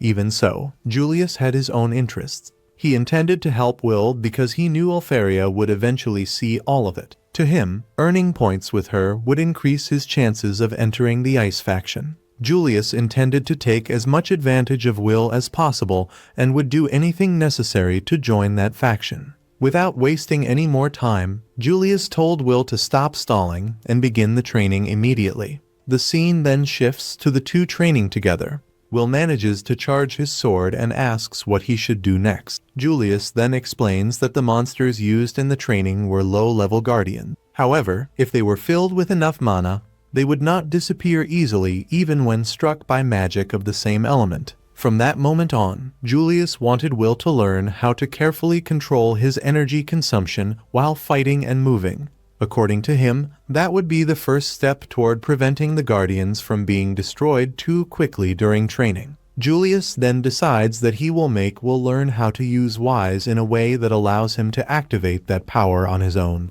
He recalls that Will spent 6 entire years attending the academy and, even so, never managed to use even the most basic spell possible. Because of that, instead of wasting time trying to learn existing conventional magic, Julius believed it would be far more useful to focus on the power that Will already possessed naturally. Will understood perfectly what Julius meant, but he still had no idea how he could achieve that. After all, since he could not use magic by himself, he had always depended on charging himself with other people's magic. In his view, trying to manually prepare Wise using only his own strength sounded like a complete contradiction. What Julius was proposing was practically the same as turning 0 into 1, something similar to creating an entirely new form of magic. Julius then tells Will to stop overthinking and listen carefully. According to him, the method was much simpler than it seemed. The name of the technique was mana anchoring. Even if the mana initially used belonged to Julius, if Will managed to keep it anchored inside himself long enough,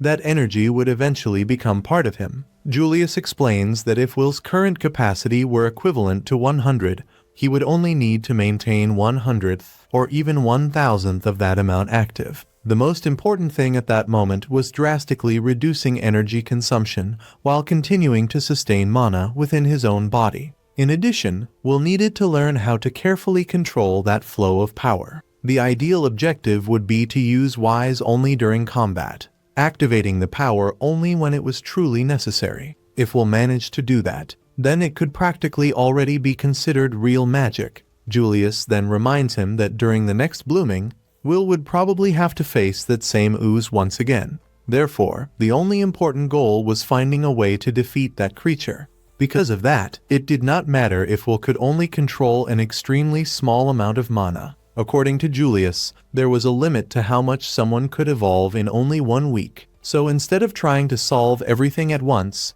Will needed to reverse the logic of the training and reduce his challenges as much as possible. After hearing the entire explanation, Will finally begins to understand the true purpose of that training. To prevent the Guardians from being destroyed during the exercise, he needed to develop enough skill to keep the mana anchored in a stable and lasting way. In other words, the Guardians themselves would serve as limiters to help him learn how to control mana with precision. Will sincerely thanked Julius for the help and commented that he still could not understand how someone so skilled had not been chosen by any faction. At the exact same moment, Julius became irritated and replied that all of it was Will's own fault. While the two continued training, a woman watched everything from afar. Seeing their dedication and determination, she could not help but think about how impressive the power of youth truly was. Shortly afterward, the story returns to the present. Even though he trains non-stop, Will continues to face enormous difficulties. Julius asks how many attempts they have made so far. Despite repeatedly defeating the Guardians, Will has failed to show any meaningful improvement. Julius then asks how much longer he plans to keep wasting mana like that. Will apologizes and explains that no matter how hard he tries to control the power, he can only keep Wise active for 50 minutes. After that, all of his mana simply disappears. Even worse, when Wise falls apart, his stamina vanishes all at once as well. He never imagined that ability hid such a severe drawback. The way things are going, it all feels like a complete waste of time. Julius tells him to try again, but before they can restart, Julius drops to one knee. In his opinion, it might be better to fully understand Wise first. Although he is not certain, He believes that is the most sensible approach. We soon learn that Will has searched nearly every book in the Academy library but has found nothing truly useful. Professor Werkner seemed to know something about the subject, yet admitted that he did not know the details. Will believes it may take a long time, but he plans to ask the High Mages for access to the tower's libraries. Another possibility is finding someone who understands the subject. Julius reveals that he is already working on it. He sent one of his clones to investigate every library in the Upper Institute. In addition, he asked Professor Eliza to locate Finn of the Light People, since he appeared to know something about Wise. Julius says he cannot afford to waste time. The only option is to train and gather information simultaneously. However, handling so many tasks at once gives him a severe headache, since he has to keep track of 3 different perspectives at the same time. That is why he hates multitasking. Will then asks why Julius is working so hard to help him. Julius replies that he is doing it entirely for his own benefit. As a member of the Riemberg family, he has decided to reach the top of the tower no matter what. To accomplish that goal, he is using Will as part of his plans. After all, nobles always keep their promises. Will remembers that this is true. After the Grand Magic Festival, Julius kept his word. That even applied to Master Donan and the other dwarves. Because of that, Will believes Julius is an extremely kind person. Elk comments that kindness takes different forms depending on the person. Colette's kindness, which leads her to constantly help others, is different from Professor Werkner's kindness, which comes through scolding and teaching. Even Sion has his own kind of kindness, though it is tied to pride and nobility. Even so, Will still sees Julius as an incredibly kind person. Those words remind Julius of someone who said the exact same thing in the past. Deciding to stop training, he steps away to rest. However, he becomes irritated when he thinks about how kindness has no value at all. The story shifts back to the past. Julius saves a cat, and Anna praises him, saying he is a very kind person. Back then, Julius always claimed that protecting the weak was the duty of every noble. He then asks Anna if she likes him, and the girl answers yes. Even so, the memory only deepens his frustration. No matter how kind he was, he still lost Anna. That was when he decided to abandon that way of thinking. He came to believe that selfishness offered far greater rewards. Instead of acting for others, he would display his talents, use people when necessary, mock those who look down on him, and take advantage of every opportunity available. Back in the present, Julius simply wants Will to stop looking at him the same way Anna once did. To him, the kind Julius was buried in the past. Meanwhile, in Kreutz's laboratory, the researcher considers all of Will and Julius's efforts completely pointless. Without wasting any time, he orders his disciple to contact a certain person as quickly as possible. Shortly afterward, Julius is suddenly attacked. He blocks the strike and asks whether the attackers belong to the Upper Institute. Tony replies that he is merely following his superior's orders. The group came to punish those responsible for the strange incidents in the garden and put an end to that annoying training. Julius asks if they truly intend to interfere. He then questions whether they can still call themselves Tower Mages. Despite being attacked repeatedly, he dodges every strike with ease. One of the opponents explains that they reached the tower, but were unable to advance any further. After all the humiliation they suffered, they believe defeating Julius and will earn them recommendation letters from every faction. Julius understands the situation perfectly. It is simply another result of the cruel rivalry within the tower. In their desperate attempt to escape the graveyard, those wands even abandoned their own pride. Corrupted as they are, they remain high mages. However, Julius has spent too much mana using his guardians and Ars Weiss, so he is far from his best condition. Even so, he laughs at his opponents. He says Tony is a year older than him, Mary is still arrogant, and Oron was already conceited despite being younger. According to Julius, after creating spells and reaching the tower so quickly, they ended up becoming complete failures. To him, they are all pitiful. The Upper Institute has consumed them completely. He refuses to end up as discarded trash the same way they did. The three respond that no faction chose him either. Just like them, Julius remains colorless. Without hesitation, Julius introduces himself as Julius Riemberg. He declares that he will rely on anyone necessary to become stronger. He intends to climb the tower as quickly as possible and become Lady Elfaria's successor. Once he reaches the top, he will look down on everyone who abandoned him. To achieve that goal, he is willing to use even Vander magic. Even so, he regrets to say that those three are not worth the effort. Furious, they declare that they have hated Julius ever since their school days and demand his death. Fortunately, Will arrives just in time and saves Julius.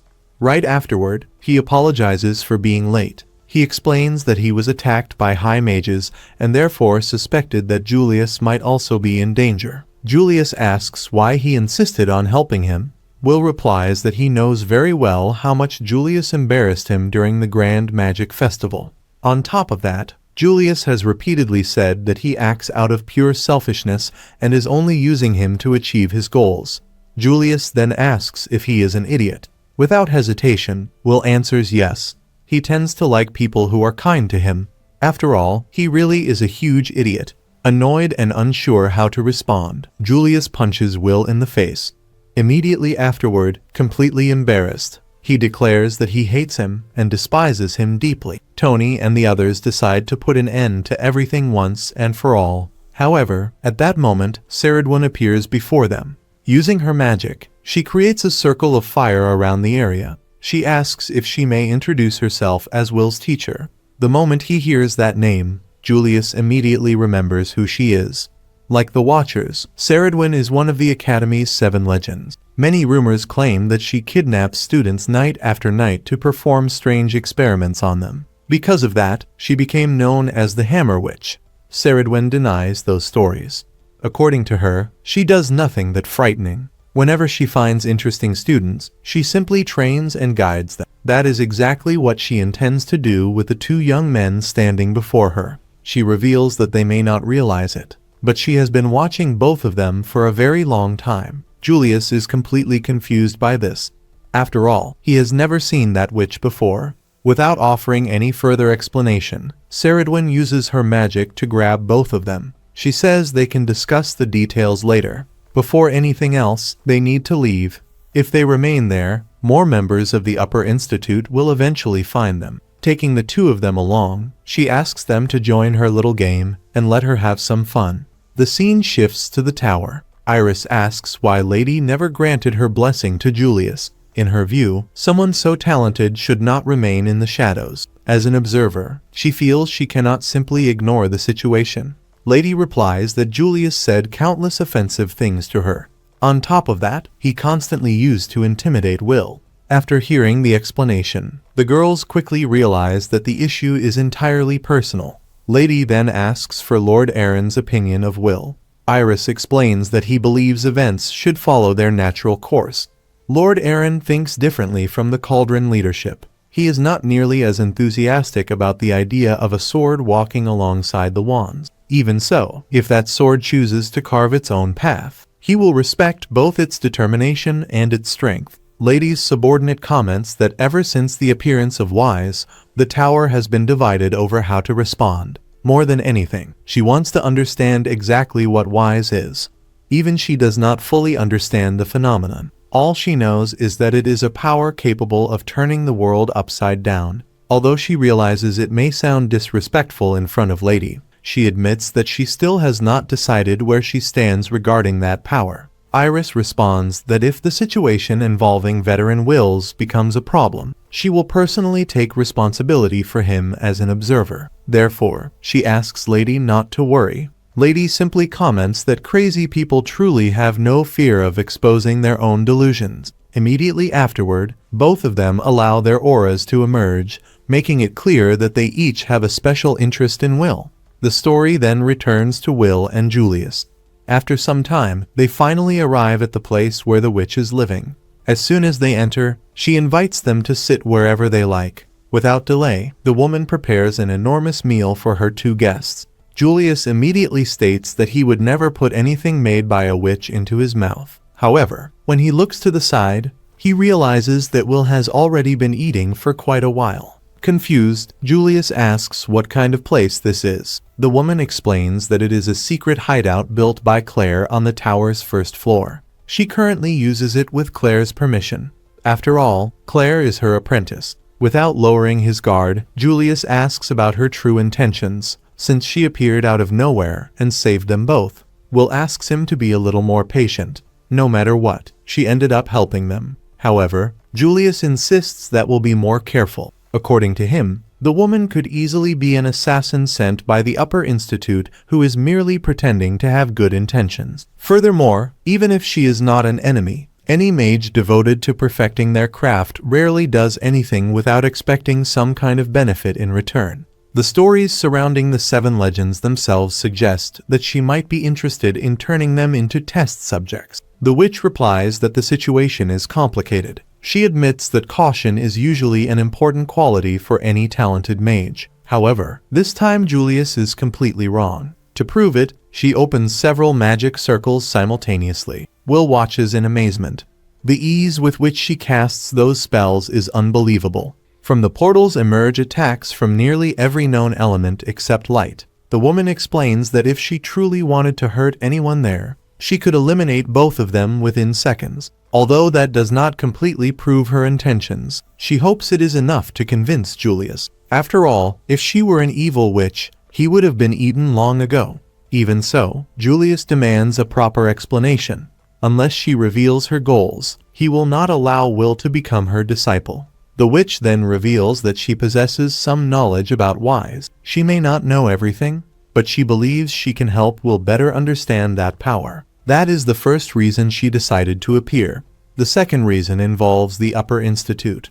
According to her, the methods they use are highly questionable. There are people working to isolate Will and turn him into a target for their own interests. Upon hearing that, Will immediately realizes who she is talking about. The scene shifts to that man. He has just received news that Will has disappeared. According to the reports, someone interfered before they could carry out their plans. Without wasting any time, he orders the search efforts to be intensified. There is no record of anyone leaving the tower's first floor, which means Will must still be hiding somewhere. One of the subordinates asks why he is willing to pick a fight with Lady Elfaria just to capture Will. The man replies that it would be a waste to hand someone so valuable over to people obsessed with conflict and war. According to him, wise must be used efficiently. As he speaks, he observes a creature known as a mage killer. He admits that he does not know which organization created it, but considers its efficiency extraordinary. Even monsters with little intelligence are capable of using it properly, and there is also the possibility of mass producing them. In his view, that should be the real objective. With only 5 extremely durable blades, the celestial invaders became opponents that were nearly impossible to defeat. Because of that, he believes they should not focus solely on exceptional individuals, but instead create standardized supremacy. His goal is to turn wise into a tool that anyone can use. To him, that is the greatest challenge the Upper Institute must overcome. However, before any progress can be made, Will must be studied in detail. His body needs to be analyzed. As he says this, he begins cutting apart the monster in front of him. One of the subordinates expresses concern. Not even the tower factions or the Vander Magia know that this project is taking place. If Lady Elfaria discovers the truth, the Upper Institute could face severe consequences. The man, however, shows no concern. He orders them to inform the factions that they will soon have an effective way to deal with the mage killers. After that, he intends to completely uncover the secrets of Wise. The story then returns to the witch. She explains that her wish has always been to watch young people follow their own paths and grow on their own. However, the current situation has gone too far. She has no intention of standing by while others try to turn them into mere research subjects. That is precisely why she decided to help Will. In addition, Elfaria personally asked her to intervene. After explaining everything, the woman states that the decision is now in their hands. What happens from this point forward will depend entirely on Will and Julius. Will replies that he wants to trust her. For some reason, he feels that the witch is telling the truth. It is difficult to explain, but it feels as though he has known her for much longer than he should have. Satisfied with his answer, she decides to help the two of them. Then, completely out of nowhere, she makes a strange request. She says she knows it sounds sudden, but asks both of them to take off their clothes. And with that, another episode comes to an end. Will ends up being forced to take off his shirt. The situation leaves him extremely embarrassed, but the witch, practically fascinated by the sight, simply tells him to stay still. Seeing this, Julius becomes even more irritated, since he had always suspected she had ulterior motives behind her actions. The witch then asks Will to lower his arms so she can get a better look at him. As he watches the scene unfold, Julius concludes that she really is nothing more than a pervert. However, when she examines the boy's back, her expression changes completely. She is shocked by the huge number of scars covering Will's body. Julius had heard many rumors about him before, but now he wonders how many of them were actually true. It is also obvious that Will sacrificed a great deal to make it to the tower. The witch approaches his back and asks how he got those scars. Will replies that he believes he got them while protecting Elfie when they were children, though he cannot clearly remember the details. A moment later, she gives his back a hard slap. She then explains that she is looking for the second door.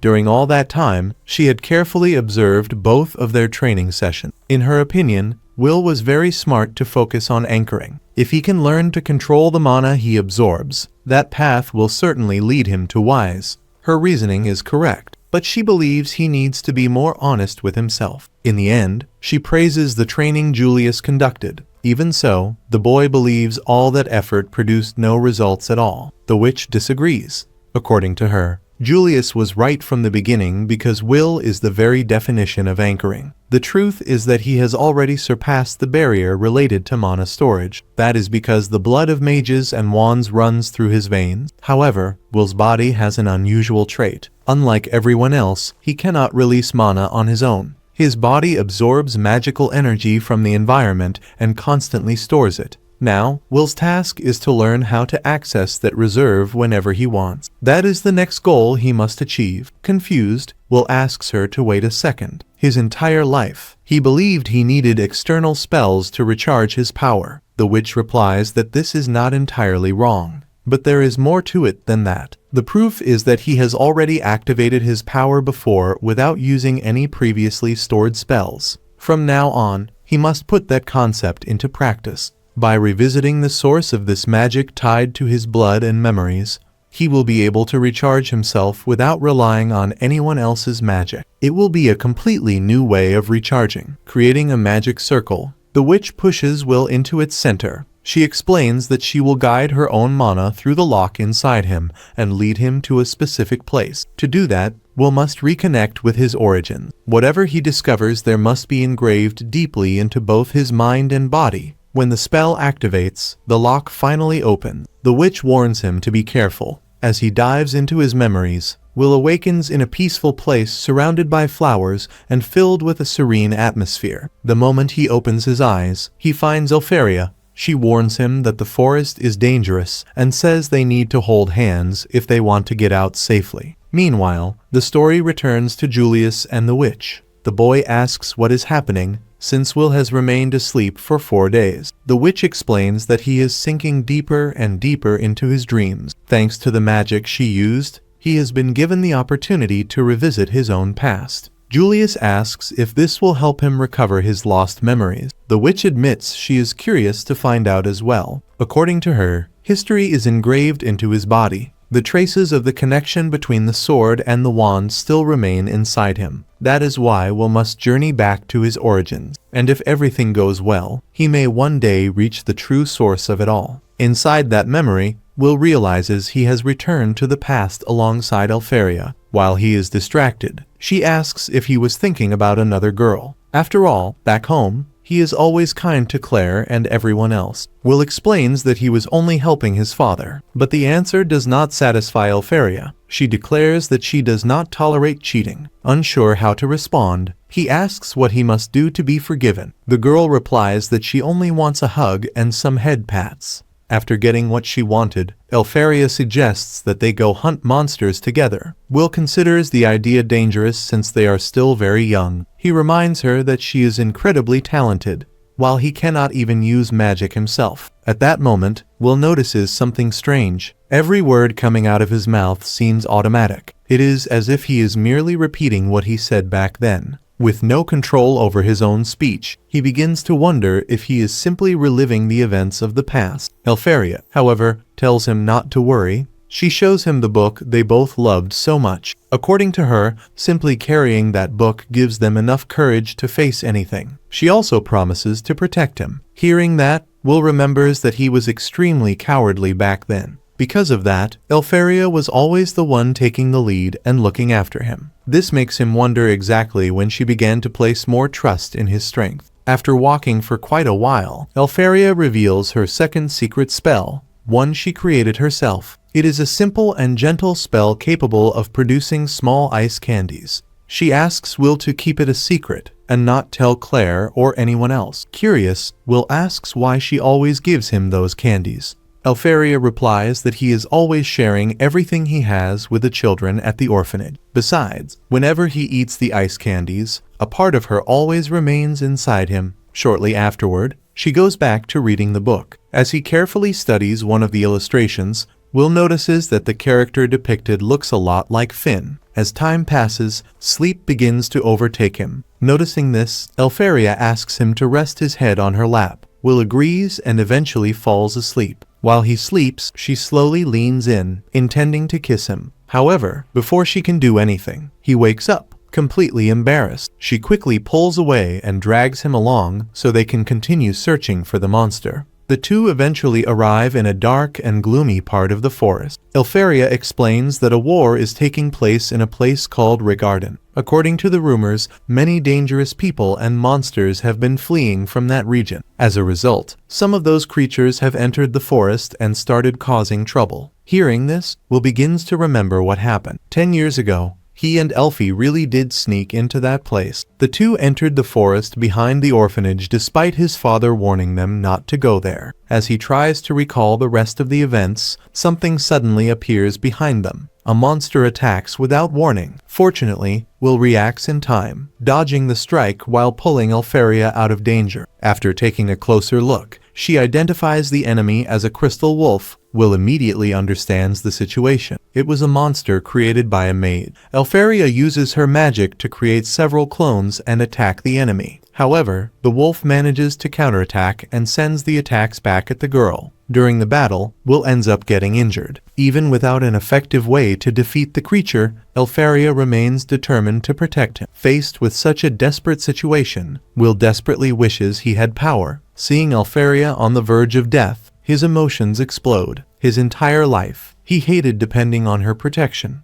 At that moment, he decided to act. Will stepped in front of Elfaria to protect her. That was how he received all the scars covering his back. Shortly afterward, he lost consciousness. Some time later, the same witch who had previously spoken with Finn appeared before him. She was the one who awakened the power of the sword sleeping within Will. As soon as he regains consciousness, he gets up and charges at the monster. With a single strike, he easily cuts off the creature's arm. At that moment, Will finally understands the truth. Back then, he believed that power was invincible. The reason was simple. He recognized that magic sword as something created through Elfaria's power. Working together, the two defeat the monster without much difficulty. Elfaria is overjoyed to discover that it is magic produced by Will. That was where everything began. Among countless emotions, the bond that still connects the two of them was born. No matter how much time passes, Will never forget that connection with Elfaria.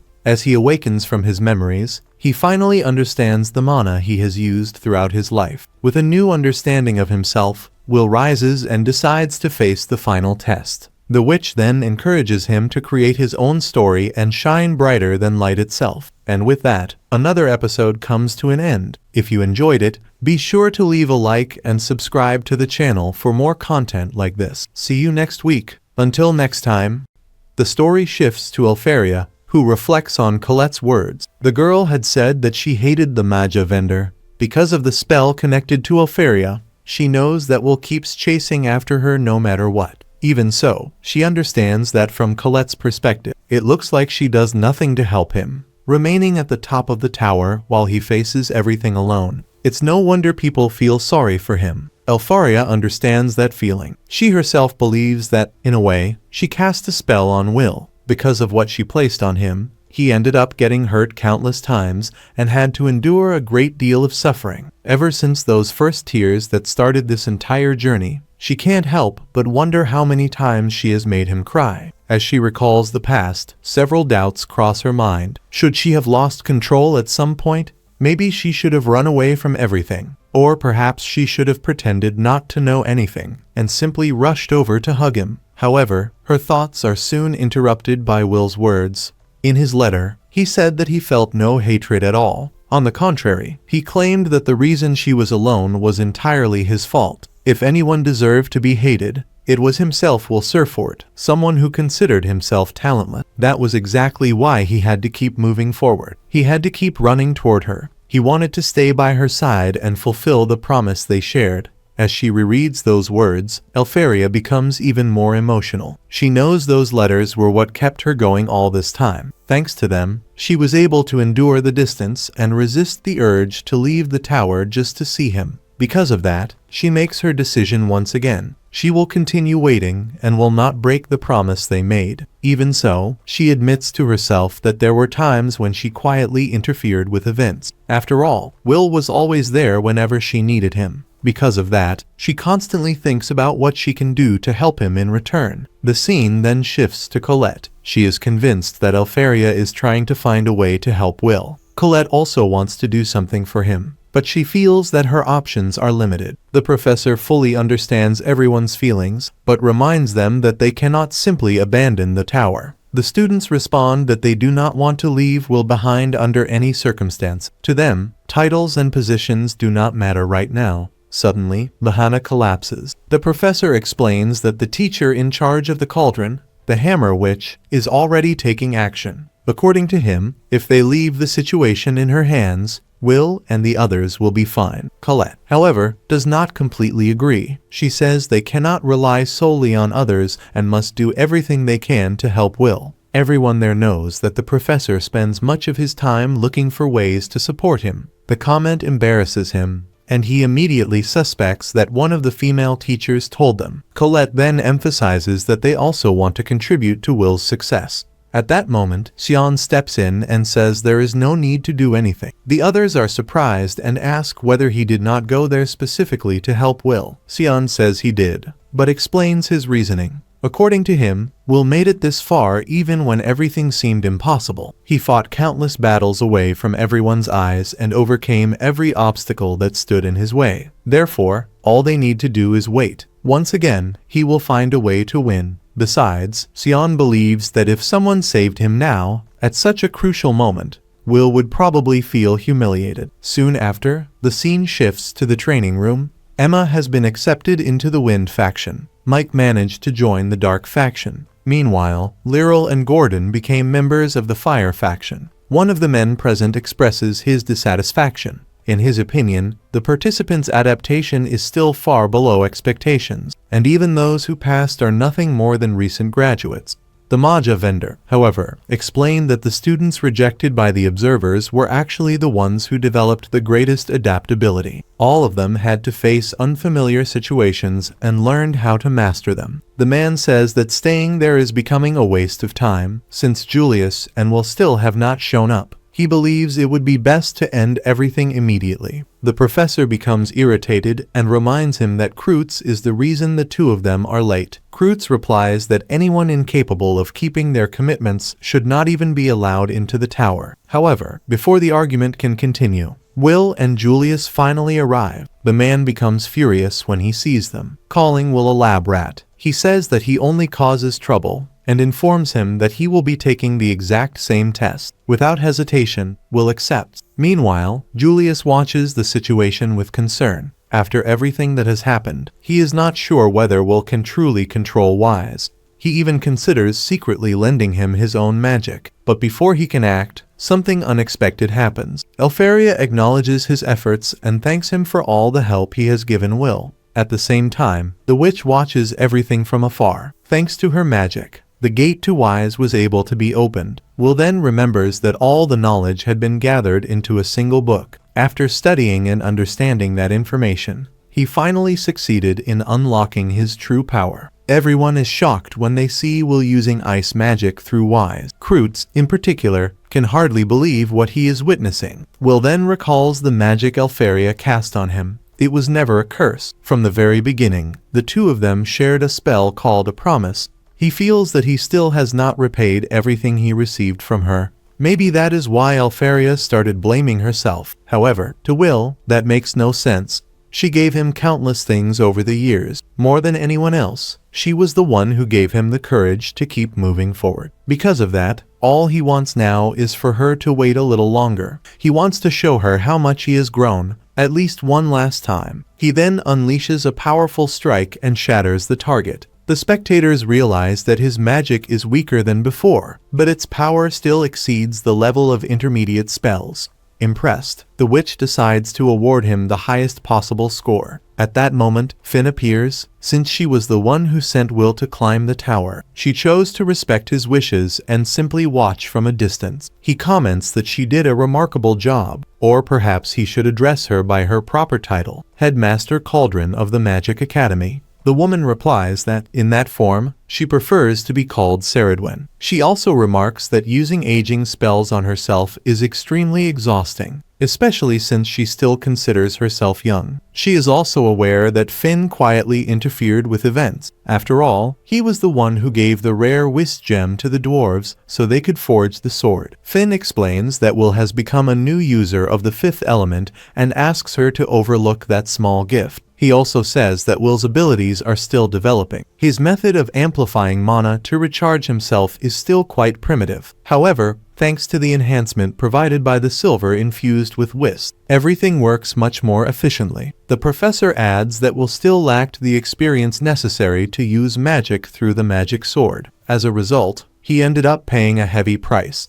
However, after 6 years of studying at the academy, she finally managed to teach him everything she could. Finn is pleased. To him, the unknown that Swordsman has always sought may be exactly what will reveal to the world. He can barely contain his excitement. Kreutz, on the other hand, completely loses his patience and throws his wand away. Everyone remains amazed by the strength Will has displayed. Shortly afterward, Will realizes that his body has returned to normal. However, he also notices that his energy is drained much faster than during a normal recharge. Because of that, he understands that he cannot use that power carelessly. Even so, Kreutz remains dissatisfied. He argues that it still cannot be considered true magic. Surprisingly, many of those present agree with him, claiming that Will's magic still needs to be studied. Julius is outraged and asks whether they really intend to keep this going. One of the women explains that the situation simply shows how unique Will is.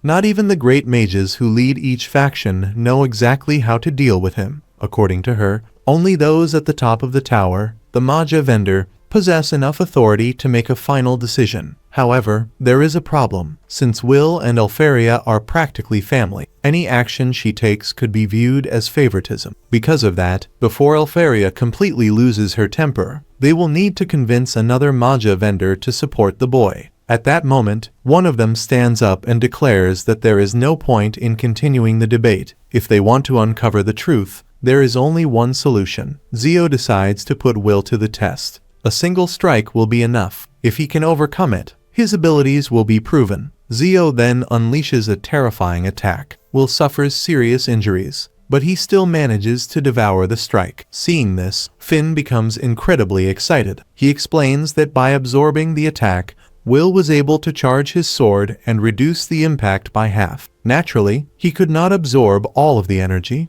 As a result, part of Zio's massive lightning power burned his body. Even so, he withstood a blow considered almost impossible to block or split apart. Zio watches in surprise. He never expected Will to survive one of his attacks. Excited, he declares that everyone has just witnessed the boy's potential. Will took a direct hit from a Magia Vander and is still standing. To Zio, there is no better proof than that. He officially acknowledges the young man's talent and states that his place is no longer down below. He wants to see him climb the tower as quickly as possible. Even after all of that, however, Kreutz continues insisting that they wait before making a final decision. Since the blooming is an important ceremony responsible for determining the factions, Zio decides to end the argument once and for all. He appears in front of the man and asks whether he would be capable of enduring one of his attacks.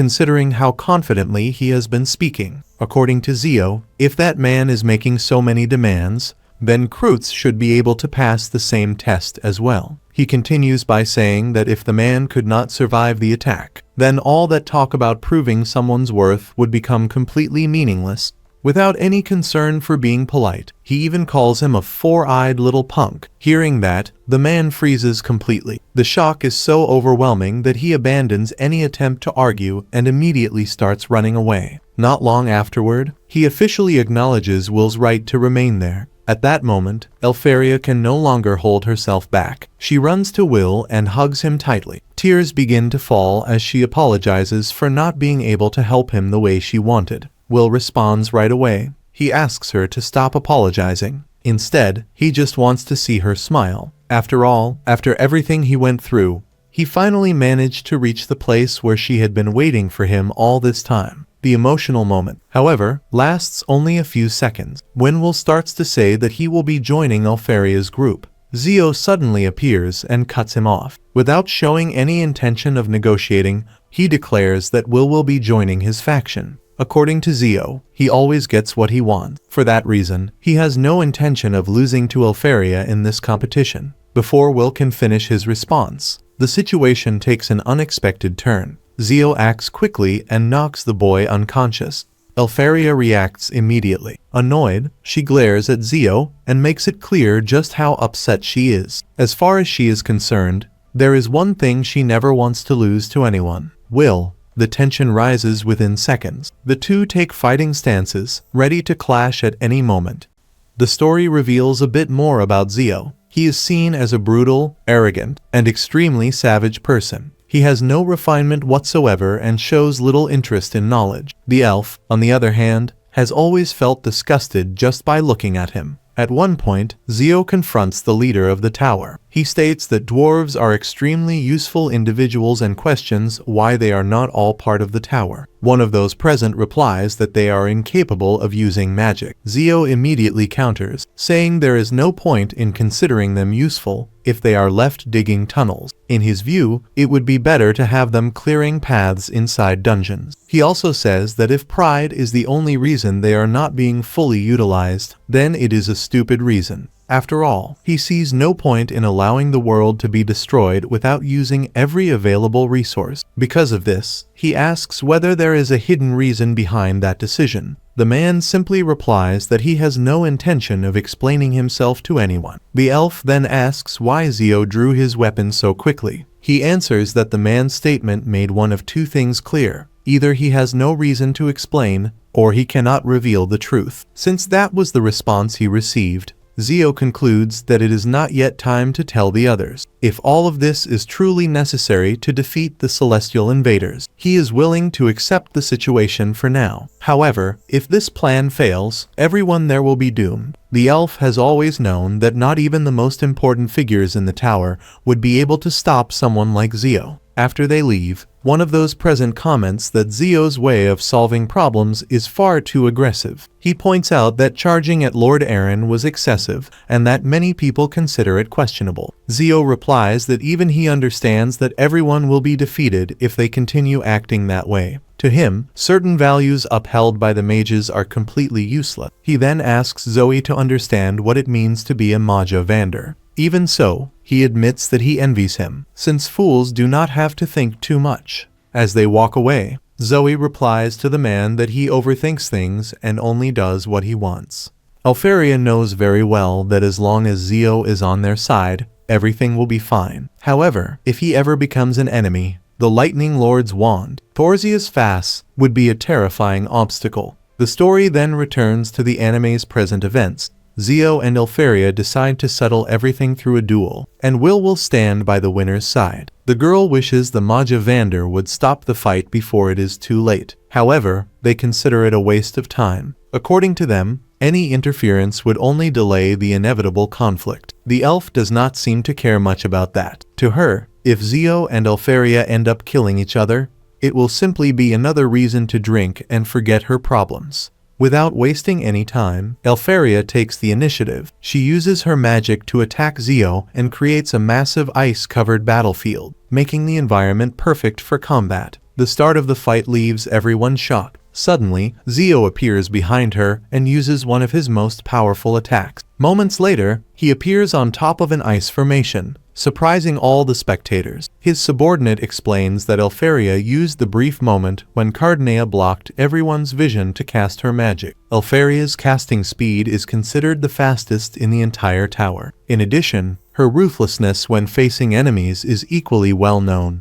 Right afterward, she creates multiple magic circles around Zio and launches countless attacks simultaneously. Despite taking all of them head-on, Zio does not suffer so much as a scratch. In response, he charges forward and destroys the clones she created with ease. Finn and the witch are impressed. Creating so many clones and even confusing a Magia Vander is extraordinary. Taking advantage of the distraction, Elfaria appears behind him and fires another powerful ice blast. She even uses the energy stored within the destroyed clones to strengthen the attack. Even so, nothing manages to injure Zio. In response, he throws his spear and reappears behind her. With a single punch, he manages to hurt her. Seeing her on the ground, he strikes her ribs and then sends her flying. His intention is clear. He wants Will by his side no matter what. The girls watching the fight wonder how someone considered a mage can rely so heavily on hand-to-hand combat. Lahana explains that Zio simply lets his magic overflow naturally. At that moment, a young man appears behind her and says that this is precisely the goal of those who belong to the Lightning faction. They seek to abandon all limitations, using only the pure flow of mana without relying on complex spells. For Zio, this technique is simply called shifting. Everyone knows that Zio's lightning inclusion surpasses Elfaria's speed. Because of that, he keeps pressing forward relentlessly, while she focuses solely on defending against his attacks. The witch asks Finn who he believes will win.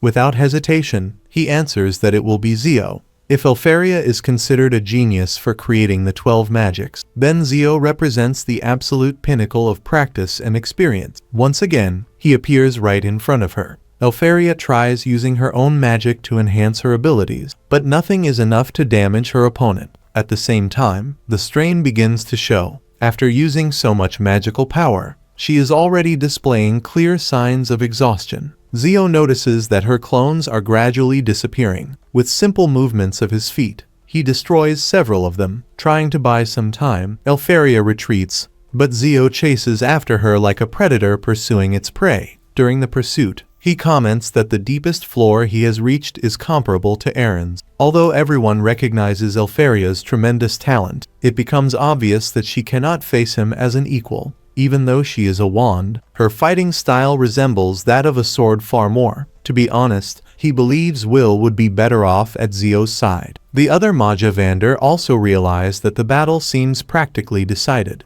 The elf looks saddened when she notices this. One of the subordinates comments that despite Elfaria using only ice magic, she is still being defeated. Shortly afterward, Elfaria is sent flying. Everything points to Zio being on the verge of victory. Julius then urges Will to wake up as soon as possible. If he does not, Elfaria will certainly lose. While fighting, she catches sight of Will's glasses. Seeing that, the witch tells Finn that the battle is not over yet. Zio becomes excited. It is the first time he has seen Elfaria display such intense emotions, and he asks why. The answer is simple. Love. Will has protected her countless times. He went after her whenever she needed him. On top of that, he never abandoned the promise they made. That is why it is now her turn to give something back. The love she feels for Will is second to none. Zio considers all of that pathetic and tells her to stop holding back. He then activates his technique known as lightning incursion. Finn explains that this power is extremely dangerous. However, he believes there will not be a problem if Elfaria can freeze him before he gets close. As Zio approaches, she finally reveals her trump card. It is a powerful ice barrier capable of consuming half of her total mana. The drawback is that the technique requires continuous casting to remain active. The elf explains that anyone who approaches the judges will gradually be enveloped in ice, leaving them completely immobilized. Elfaria also reveals that she used this same technique to capture Will because he was always running away. She then declares in front of everyone that Will is her fiancé and lands a powerful blow on Zio. Even so, he remains standing and manages to get back up. Shortly afterward, everyone realizes that the battle has reached a level of magic that should not be used in that location. Because of that, the Magia Vander decide to intervene. However, Zio continues pushing forward without difficulty, destroying every ice structure in his path, with no other option left. Both decide to use the strongest techniques in their arsenals. At that exact moment, Will awakens and witnesses the two of them on the verge of killing each other with their ultimate attacks. Zio and Elfaria then unleash their most powerful moves. They charge at one another simultaneously, determined to end the fight once and for all. Their attacks collide head-on in a spectacular explosion. But to find out the outcome of this clash, we will have to wait until the next episode. I hope you all enjoyed it. If you did, be sure to leave a like and subscribe to the channel for more content like this.